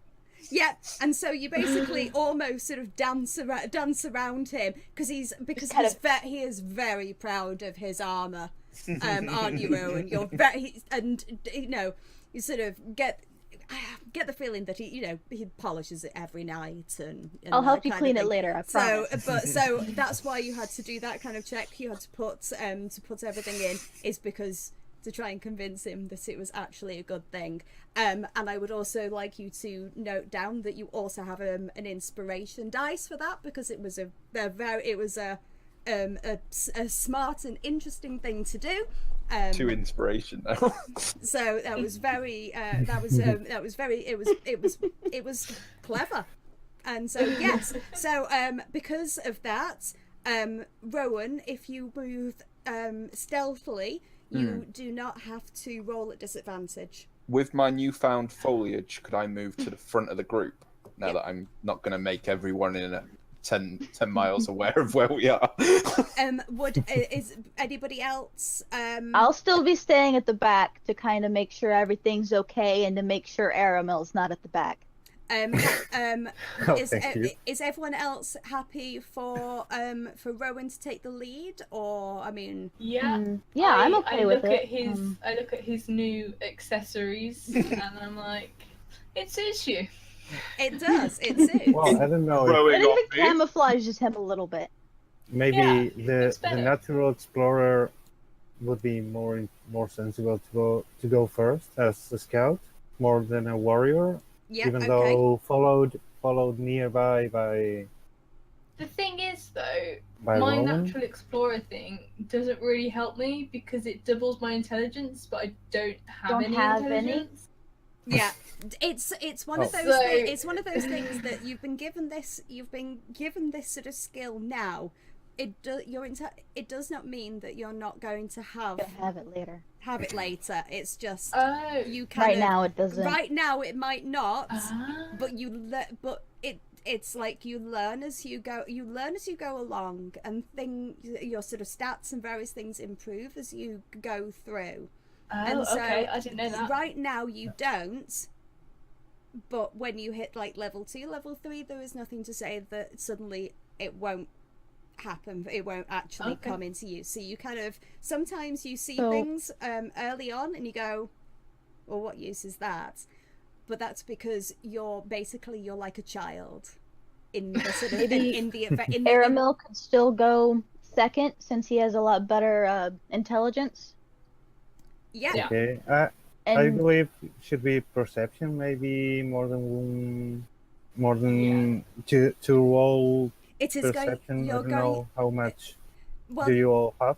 It's going to be you will be probably you're probably wanting to use perception, so it's whoever is. I would like wisdom. because you're starting at because this is only session 1, then this is kind of learning who's got the best of everything, so it's good to talk about this kind of stuff. Then probably you should go first, Calla. So wisdom would be better because it's before, even though not knowing what they are, you can maybe say like, hey, stop. Okay. Yeah. So yeah, because perception is wisdom. Okay. So and some people have got, it depends on what your sort of wisdom is at this point. Then Rowan can go Calla, do you still want to go second then? Eager to enter battle. I don't mind where I am. I was just thinking as the tank, he'd want me at the front. But, okay. Rowan will go wherever he's needed. Say this again, Ash. What were you trying to say? At least have Calla up front because she does still have the +3 wisdom, which is needed for perception.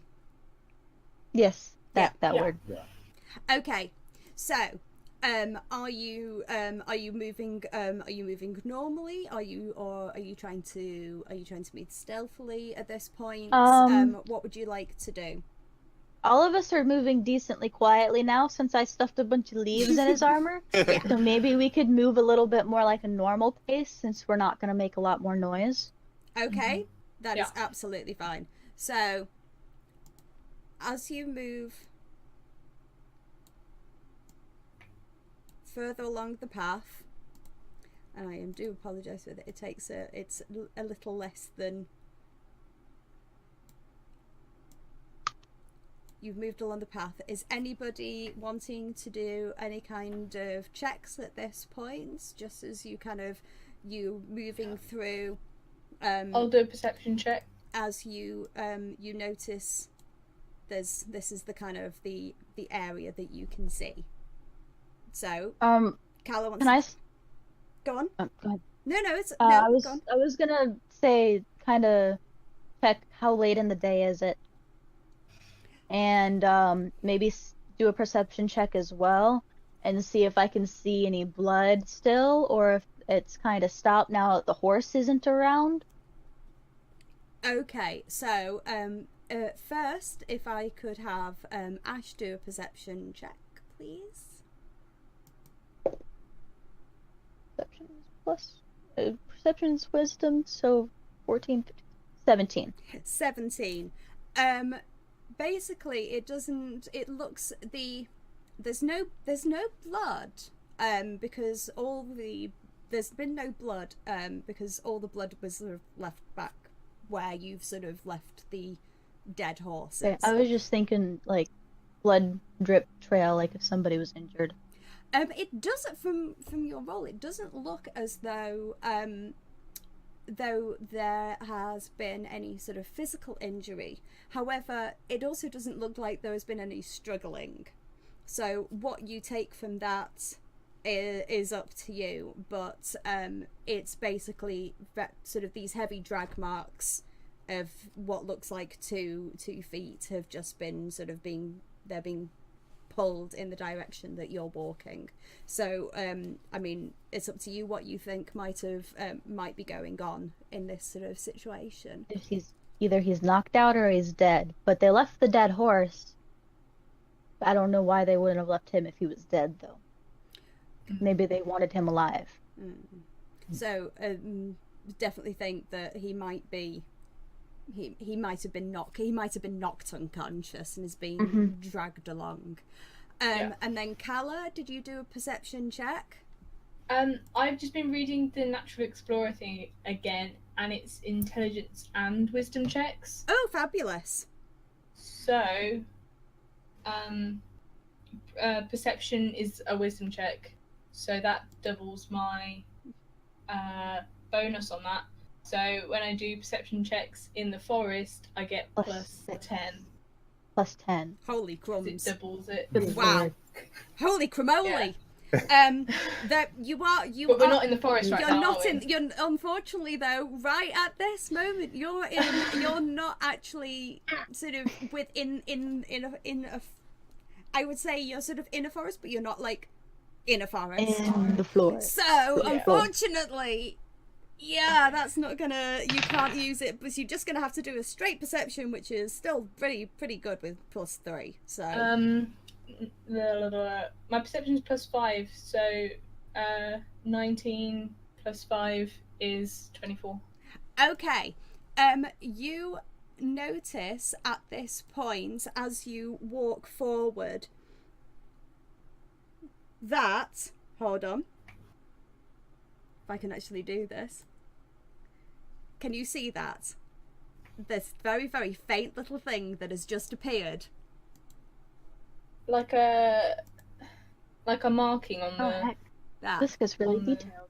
It's really light, and unfortunately I couldn't find anything better than that. Calla, as walking forward, puts her hands out and just goes, "Stop!"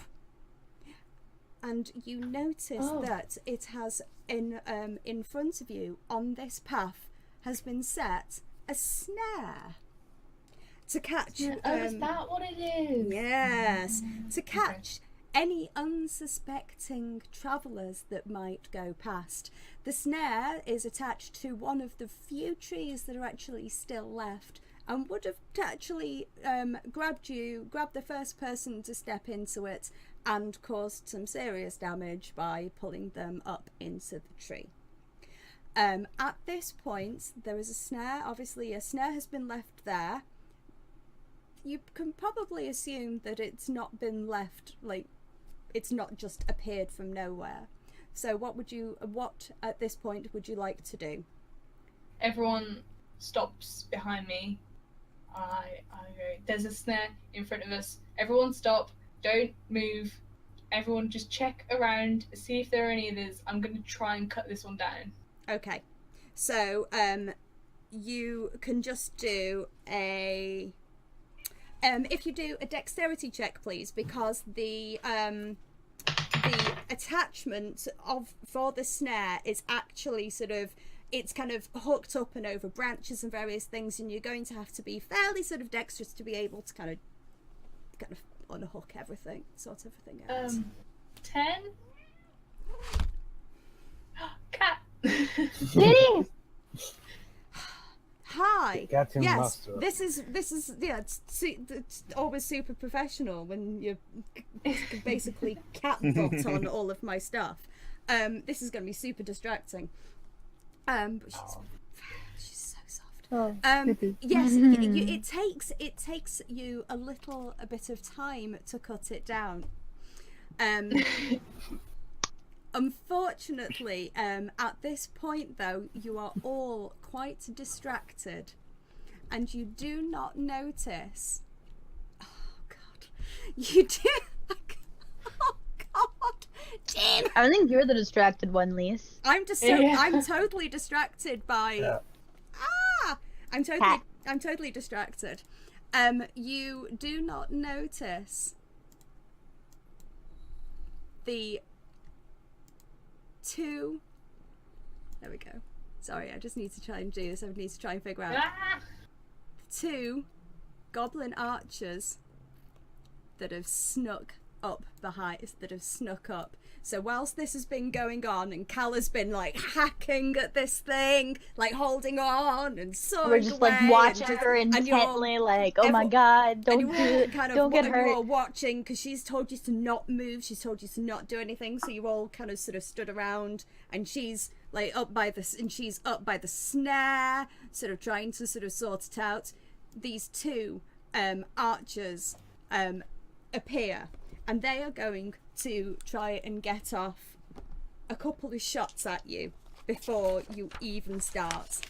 They're going to try and get off. They're going to try get you off. They're going to try and Calla, the first one, is going to shoot at you because you are hanging from the side, and this one here that's going to move forward slightly and is going to take a pot shot at Rowan. So the first one rolled a 13. What is your armor class, Calla? 15. It does not hit. It basically, this bolt goes shy. You notice it coming, and you sort of manage to dodge out the way and drop back down. Rowan, what is your armor class? 17. It hits it. It hits a 3. It's basically, it fires at you and it hits the floor in front of you, and you look up, and this goblin is now in front of you. So can you all please roll initiative? This is going to be the start of your first battle, and it has taken. And I know it's taken time to get there, but we've had fun. So if you can all roll initiative, please. And I'm going to take my book. Okay, and I need to roll initiative for my goblin archers. Okay, so did anyone get over 20? Did anyone get over 20? 15 to 20? 10 to 15? Aramil did. I got 16. Okay, so Aramil is 16. Yes, there's no... It's just the plain dice, right? No, it's the dice plus your initiative. So in the middle box, Yeah.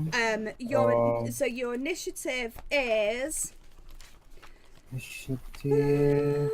Aramil. Your initiative is +2, so you roll the d20. Oh, okay. You roll the d20 18. and then you add 2 to it. So you're Yeah, 8. okay. So Aramil 18. is 18. Calla, what did you get? I rolled a 2, and then +3 is 5. Okie dokie. Ash. I rolled a 2, +2 is 4. Whey! Okay. Rowan. I also rolled a 2 -1. I'm just there with my foliage, like. You just kind of look down, and you're like, what even is that? What? Oh my God, Rowan's just like, 3 of us rolled a 2. la, la. Okay, and I just look at them and they are all like, yeah, there's and I you're just like, kind of try to peek around. I'm like, what? I've kind of lost my stuff. Oh no. Ah. There we go, got it. And the goblin is self, dark vision, no perception. What? I don't even know. I'm class 15. Why am I being? Oh, it's +2. Okay. 13. Ooh. Okay. I've got it. So, first up is Aramil. What are you gonna do? okay, I'm gonna cast Ray of Frost, which is cantrip. Right, so Yep, I'm just trying to write this all down. Okay, so you which of these where are you going to go, and which of these two are you going to try and attack? okay. I'm going to move just so Rowan is not in the way from, so I can clearly see the goblin which is on the left, right? So like that? Yeah. Okay. And then I cast a Ray of Frost. What does it look like when you cast your Ray of Frost? Yeah, this time it's now serious. I'm really concentrating. My eyes start glowing like on yellow, but not the iris, but the whole eye starts Nice. glowing yellow. Okay. My hands start freezing, like with icicles. Yeah.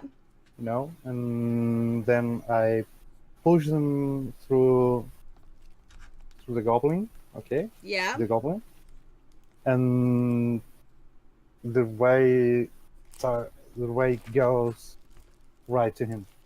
Fantastic. So as this Ray of Frost hits the goblin on the left, if you would like to do your damage, which I think is 1d8.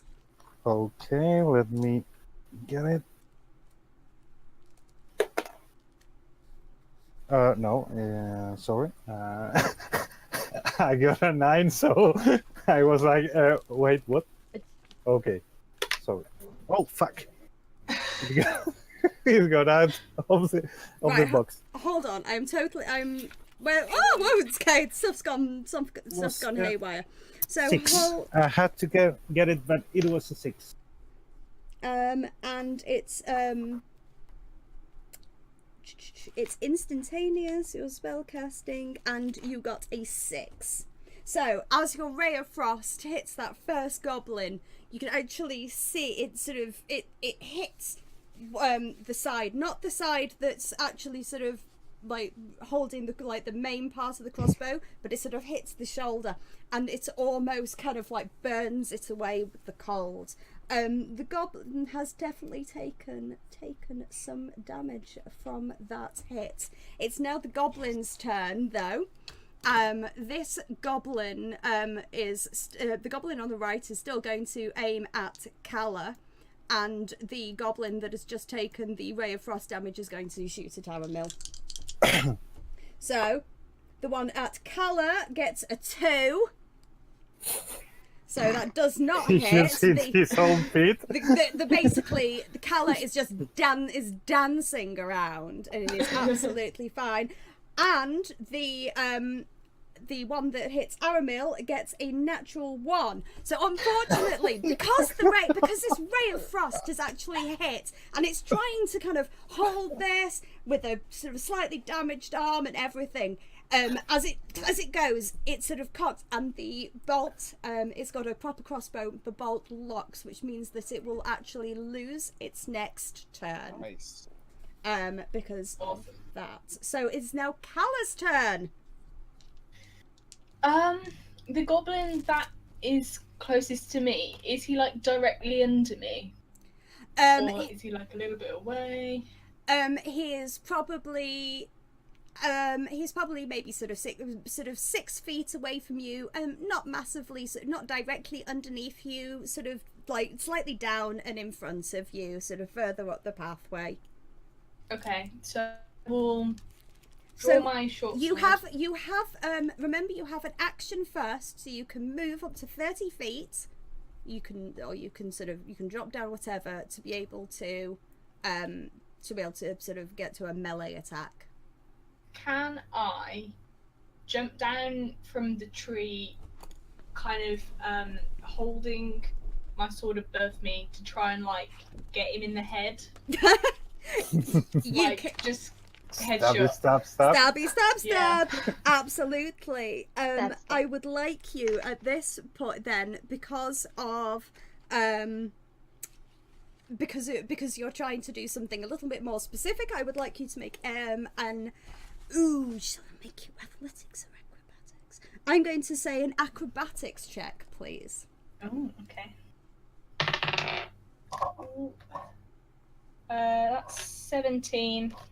Okay. 17. You absolutely make your acrobatics check. So, if you would like to roll, so you're going to jump down to be able to engage the goblin that's directly in front of you. If you would like to roll a d20, and then if you're going, pardon? Roll d20. Roll a d20, and then add your modifier for the short sword, which is +5. 11 plus 5, 16. You've got 16, and their armor class is 15, which means it hits. Would you like to roll your attack, which is 1d6 plus 3? 6 plus 3 is 9. How would you like to do this? Okay, so It's I'm like jumping down from the trees. I've like got the hilt of the sword in my hands, and I just like go directly for like the top of his forehead to try and like jam the blade in, and try and like hit him in the head. As Calla, who has been basically holding on to a branch, kind of almost does a flip backwards, lands with the sword basically above her head, and just lands in front of this goblin that has been taking pot shots at her just really badly. And just as she lands, she just goes like that, straight through the jaw, and just basically to pull the sword out, it just comes out as the body just slumps to the ground, which means that is one goblin that has been taken out. Well done. Nice. It is now Ash's turn. What are you going to do? I must say, sorry, that I look at the movement and I'm quite impressed. You're very for the. How far away am I from that goblin? You are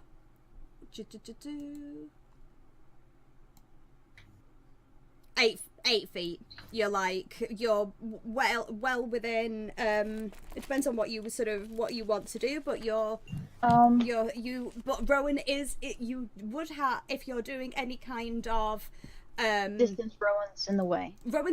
So basically, yeah, I'm afraid that the tank is currently in the way. So you would either have to take disadvantage, or you could use one of your advantages to kind of negate it, or you could move.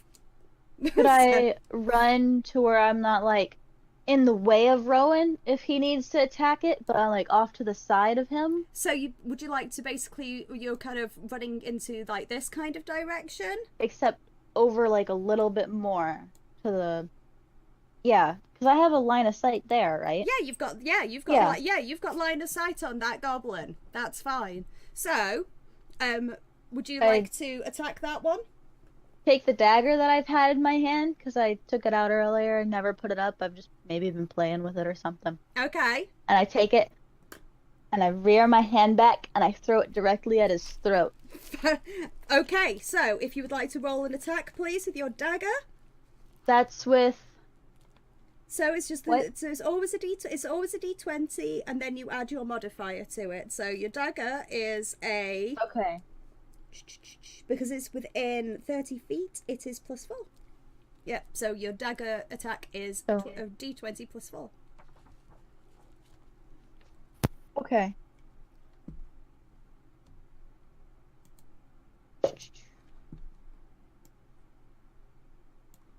$13. 13. Unfortunately. Right? Because it was +4. I have 9 + 4, so yeah. 13. Yeah, okay. Yeah, so you got 13. So Inspiration. Wow, meta pigeon. Hey. Sorry. No, that's fine. I was about ready to ask what their armor was. Their armor class is 15. 15. Mm-hmm. Inspiration works as re-rolling the d20 or adding on to it.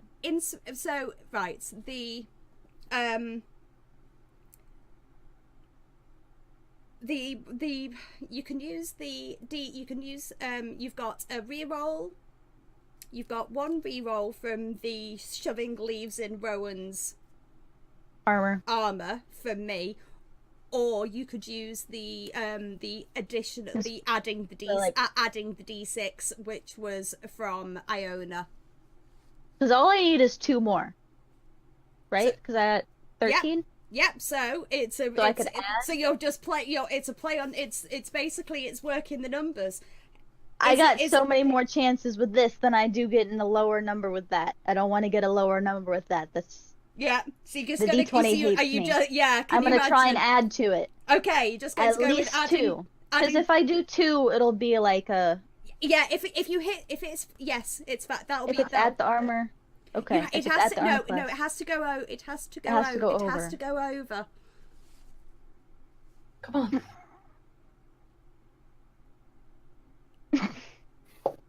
Oh shit! I got 5. Yes. Okay. Yeah. So you use remembering the song that Iona sang to you just as you were leaving. You suddenly you sort of feel this bubbling up of this inspiration hit you, and you fling the dagger towards the goblin, towards where it has been shot by Aramil's frost ray. And then so you are going to roll 1d4 plus 3. D4. The triangle one, it's right? Is it the triangle? Triangle. Yeah. D4 Yeah. plus 3. Plus 3. That's a 4. Plus 3, 7. That is 7. This goblin is not looking well at all. The dagger is now sticking out of its shoulder. It is almost the crossbow is just sort of hanging limply. There is just it is looking it's still up, but it's looking pretty hurt. At this point, another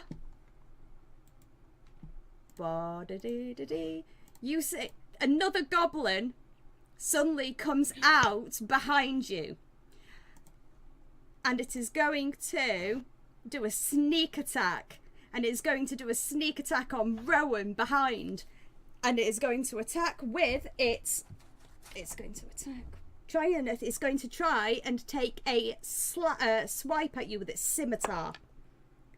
But it only hit 5. How does it miss? I imagine. So I just hear this, and then I turn around, and there's this little scimitar stuck in this foliage in my chest piece, with this goblin going. Brilliant. So it is now Aramil. Oh no, it's Rowan's turn. Sorry, we haven't had Rowan yet. It's now Rowan's turn. So realizing that there's a little goblin behind me, Rowan will turn around and take a spinning slash with his great axe. Okay. The little goblin. Go on, roll an attack. 17. 17 hits. Roll for damage. And that's my D12. That is 8. 8 points of damage. Nice. Right, my maths is really slow. Then There's mine. am I That's correct alright. in thinking that I can take a second swing, can't I? At least. Can It's you? my bonus. I don't. No? I don't know. No. I don't think so at this No. point. No. Don't Sorry, worry. I don't think you've No, got that's my mistake. second wind. Oh, you have a limited well of stamina to protect yourself from harm. You can use a bonus action to regain HP. No, so there's nothing else I'll do this time. Fighting But thank style you. defense. Aren't you still missing a HP from when the horse kicked you, though? Yeah, Like 1 though. yeah, it's fine. Yeah, Okay. the most like damage anyone has taken so far is actually Rowan with the horse. From a horse. Yeah, that's fine. So Aramil, who are you going to? What are you going to do? Who are you going to fight? You now have you have two goblins. One that is not looking very well in front of you. It's the one that you were fighting earlier, that you sent the ray of frost at, and you also have the goblin now that's just tried to take a sneak attack on Rowan and missed quite badly. So who would what would you like to do?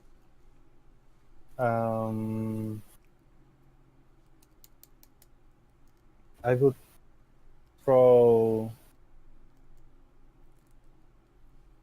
a magic missile. Okay. If it's possible to do it, or because it wasn't previously prepared. Okay. Now let me pull up, because you've got all of these spell slots. Magic missile. So magic missile is one of your. Yeah, it's one of the spells that should go on slot. I don't know if it can. I am going to try and avoid it. So no, so hold on. Oh, flipping heck. I can never remember how to do this, which is really sorry. So I'm really sorry about this. Just give me a second. You need to roll a d20 plus 5. Okay. It's 12 plus 5, 17. That's right, that just hits. So which one are you attacking? Okay, I have three darts, and I can like get them to any creature. I mean, they are each dart hits a creature of my choice. So I will throw a dart to the one which is very bad looking, the archer. Okay. And So, yeah. if you roll the damage for that, then please.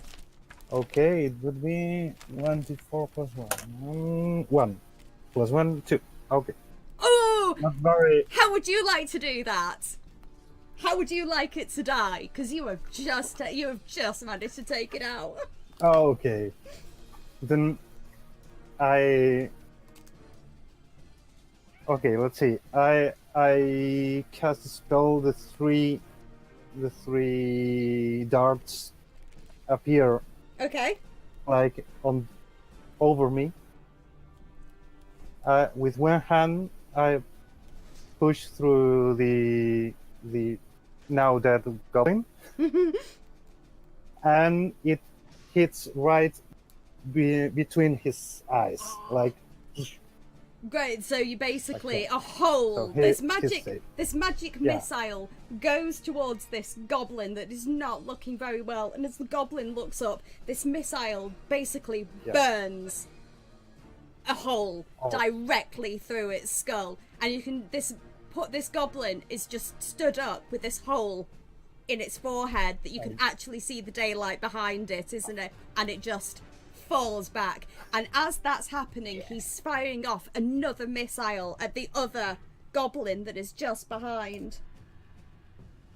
Okay, and this is a 4 plus 1, 5.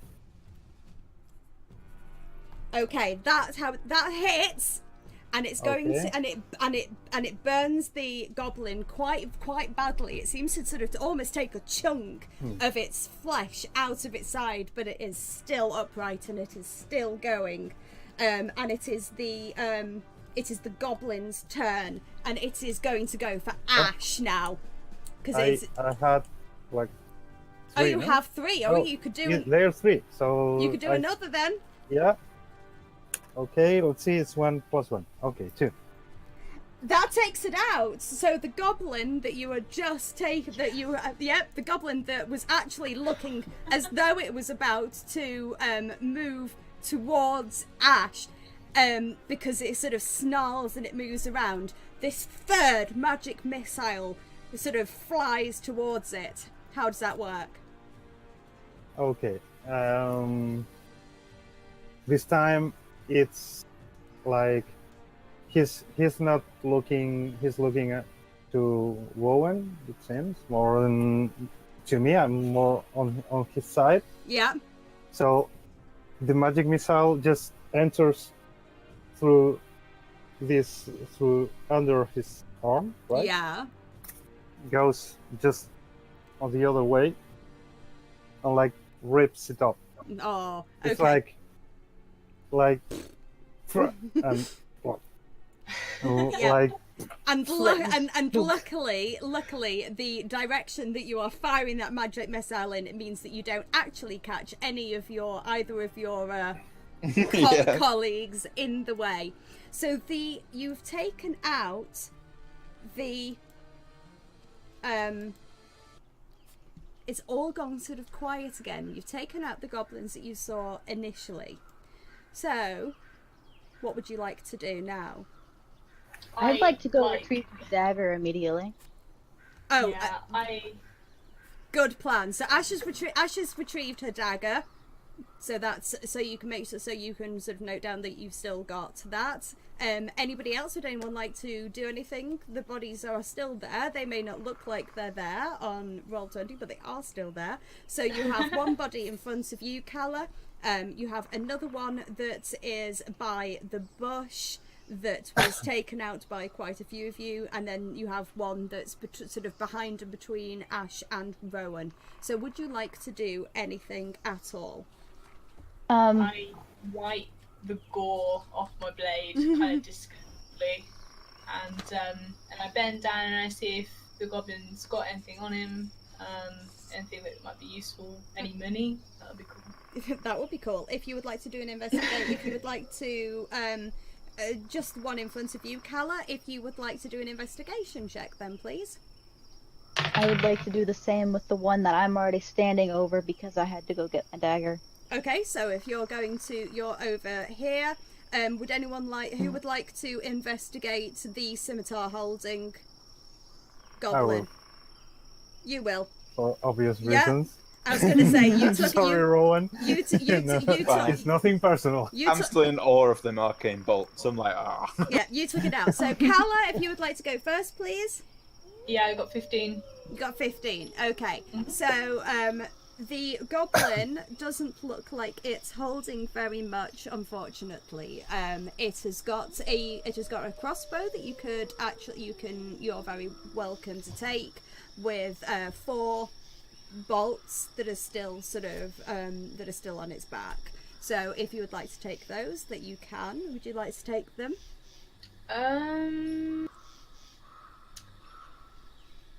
I'll take the arrows. I Okay. don't really want the crossbow. That is absolutely fine. You can take those arrows then.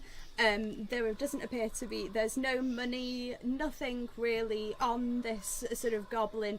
It doesn't look like it's got, it looks like it's maybe sort of one of many, and they don't have much in the way of belongings. So Okay. Unfortunately, yeah, you can take the arrows, but there doesn't appear to be much else around. Ash, would you like to... I got a 20. You got a natural 20. I got a natural 20. You got a natural 20. Yeah, I've been over here just waiting. You've been waiting for that moment, Yes, haven't you? I've been waiting. Yes. You find on this goblin, the goblin has dropped the crossbow. So again, there is a crossbow. One of the bolts appears to be lodged inside the crossbow. So it might need some tinkering to be able to get the crossbow to work again. But the goblin has 4 bolts on it. Also has a wooden shield, if you would like to take that. It's wearing leather armor, which you could strip it, because you can always sell the leather. You could always sell it if you sort of ended up anywhere. You're very welcome to do that. It also has, sorry, I just need to double check. It also has 6 silver pieces hidden in a pouch in a place that I'm not going to go into, but you have been very brave going there. But you found 6 silver pieces. It looks like it probably didn't want other people to know that it had some money on it, but it did. Other than that, there's nothing else. Aramil? Maybe. Oh, sorry, go on. Oh, maybe if I go ahead and take the leather and the silver pieces, and maybe gather the arrows to give them to Calla, since I know she has a bow, and can always use the arrows. That's great. So, yep, you can do that. So you can sort of write down that you've got your 6 silver pieces and that you've got the leather. You can also take the wooden shield if you would. Oh, I forgot about the wooden shield. Yes, I want that too. Okay, so. There's too much stuff. Too much stuff. Leather, armor, shield. Okay. And you can move forward and you can give those Calla. You can give those to Calla. So how many? How many arrows? You said 4, right? Yep, you have 4. And Calla, how many were you? 4. Yep, so that's 8 arrows to Calla. Thank And you. how many? And Aramil, what did you Okay. roll? Natural 20 Oh my Plus goodness 5. me! also. You rolled it. So- Wow. Okay. You find everything on this body. He has a castle inside him. Ooh. We found I- Zelda and Gather with he had in a pouch. I'm just taking a look to see what I see stuff.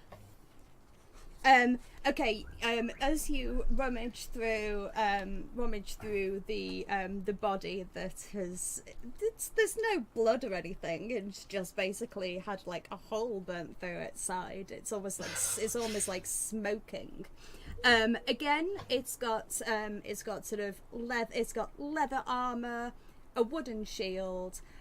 It's got the scimitar that it was using, which you could take, and you could let's have a look about what you've currently got a short sword. You should be able to use a scimitar instead. The scimitar is a +4. And it is 1d6 plus 2 slashing damage. So it is the same as your short sword, but you can keep it, and you could sort of always sort of use it if for instance you lost your short sword for any reason. Mm-hmm. Yeah. This one, unfortunately, though you rolled a d20, it doesn't actually have any money on it. It's as you rummage through, you find a number of pieces of rather delicious-looking horse meat, which you are very welcome to take with you if you would like. Okay, I'll take the scimitar, and as it's the same, I'll take the armor. I'll take it all. Yeah. Right? So, but also the horse meat, even as it's not cooked, it's like a little bit of okay. It's just raw at the moment. Yeah. But well, maybe cooked Maybe later. cooked. Yeah. Could be of use. Absolutely. So I'll take everything. I'll ask if someone would want the scimitar, because I don't really. I have one already, but I'm proficient in that type of weapon. Yeah. I don't know Is if it a anybody martial else is weapon? proficient. It's a Is it a martial weapon? I mean, if it's It's a better not- weapon it's than not, anyone has, because I don't think so, because It's have like a look, scimitar. very The one that weapon. Ash has is better. Rowan uses his two-handed great axe anyway. Maybe Iona might like it. Somebody might like to Could take you it for Iona as well. Go on. could you dual wield with 2 of them? When you get more proficient, possibly. Okay. But yeah, okay. at this point, no. Nah. Okay. Yeah, I mean, I'm not very interested in keeping probably those things, but okay, I'll take them just Yeah, and take them anyway. yeah. Yeah, take. At the very least, you can sell it and get money from the scimitar instead of having to go into Yeah. places. Yeah, absolutely. You could always sort of have it. You can always sort of have it melted down. So you have basically taken out 3 goblins.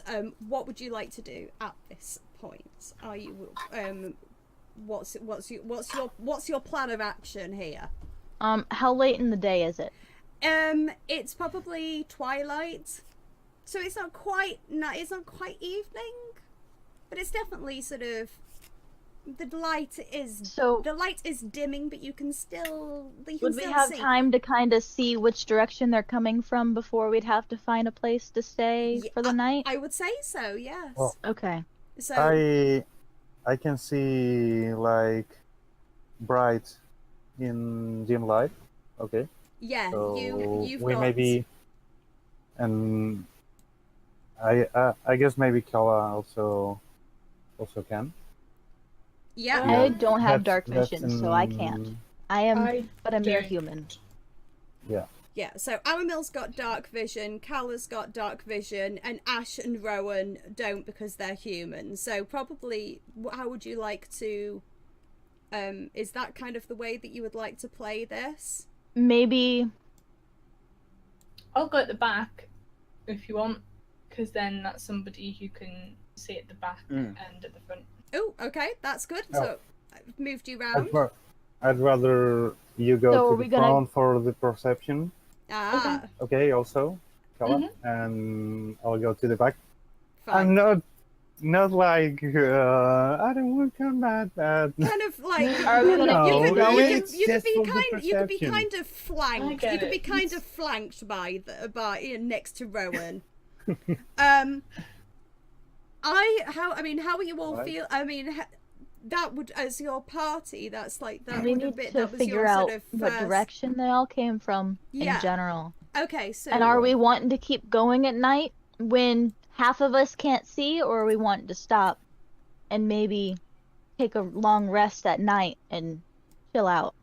Well, we have to mind that we don't know if they will survive till the morning. So I think we should go. We should go at least and try to find the camp, and maybe we also, if we find them, we can take advantage of the night. okay, so If we find it Can goblins see in the at dark? night. Yeah, would I know if goblins could see in the dark?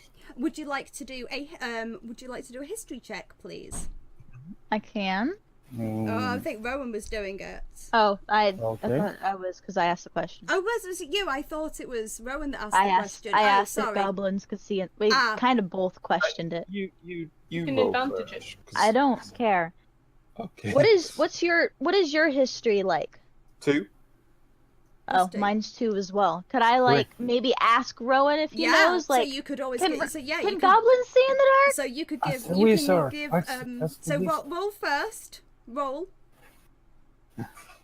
17 in total. Oh, okay. Okay, I was going to say you knows. probably don't need the additional help from Ash at this point. No. Yeah, you absolutely know that goblins they can't see in the dark. They've got dark vision. The way you explain to the group that the way dark vision works is that it sort of it makes things one step better. So in low light, to somebody who has dark vision, it looks like good light. Dark, but if it's complete darkness, then you can't see at all. But very very dim light, you can see slightly better than a human can. So yeah, you've got also an extended range, so you know that goblins can actually see up to 60 feet. They've got 60 feet dark vision, which means that they can see quite far. Okay. Just like us. Yeah, absolutely, because it's it's sort of a racial trait. So would you, Calla, would you like to do a perception check for me, please? Yeah. Oh no. 5? Okay. Calla is still kind of feeling slightly smug about how amazingly she took out one of those goblins with the short sword through the head, and so she's so not great. actually really paying that much attention. So you have to decide at this point what you would like to do. Whether you would like to carry on moving along the path slightly, or whether you would like to set up camp for the evening. Bearing in mind that I may kind of have to go soon, Sorry. maybe set up camp. It's okay. Yeah. Yeah, because I was going to say this has gone on. This has gone on a lot longer than I thought it was going to. So I do apologise, especially for the middle of the night lady. Would we go back to Iona and set up camp there? You can do. You could go back and tell her what's going on, or you could just sort of set up camp here for the night and have a long rest. Completely up to you. How far have we come? Like, how long would it take us to get back to Iona? It would probably take you maybe an hour and a half to get back to her. Because that's ground that we will have to make up tomorrow. But it does put us further away from the source of the goblins while we sleep. Yeah. That's true. But you can always take Shifts. you take watches, yeah, and it still Yeah. classes a long rest. So it's completely up to you whether you want to do that. Yeah, well, actually, we don't sleep. I don't actually sleep. I meditate. You can, so you can meditate. The decision at this point is whether you want to stay where you are or whether you want to go back. If we go back, Iona can go with us tomorrow. Or Yeah. not tomorrow, but like the next time we play, instead of being stuck doing nothing. Yeah, that would be better, wouldn't it? Okay. Yep. Yeah. Yeah, okay, we'll be back. Right, you are going to do that then. So you all go back. You all go back to here, and you all go back to where Iona is, like that.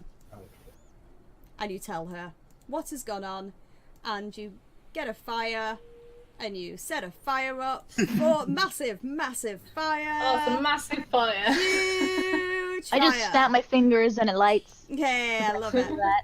Oh, forest fire! You set up a nice big fire, and next time we will decide what kind of what shifts you're taking overnight. But that is the first kind of little session of the campaign. Thank you. There That was you awesome. go. Yes, thank you so much. That was a lot longer than I thought it was going to run, because I was like, just keep it nice and short. And then it actually wasn't really short, because you guys did a lot more, there was a lot more investigating and a lot more kind of really thinking about things. Really impressive the way you all worked together.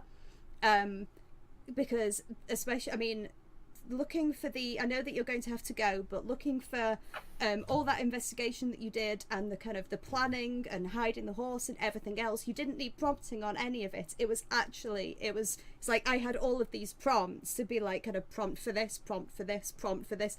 You didn't need it, because you just came up with all of those things yourself. Really, like, for your first time playing as well, like properly, I was like, it made it much easier for me as well. Super good. Yeah. How did you find it all? Loved it. Oh, I absolutely it's great. Great. You've enjoyed it. Thank you for doing this for us, because Yeah. I'm having a blast. I'm really glad that you're enjoying it. It will get tougher.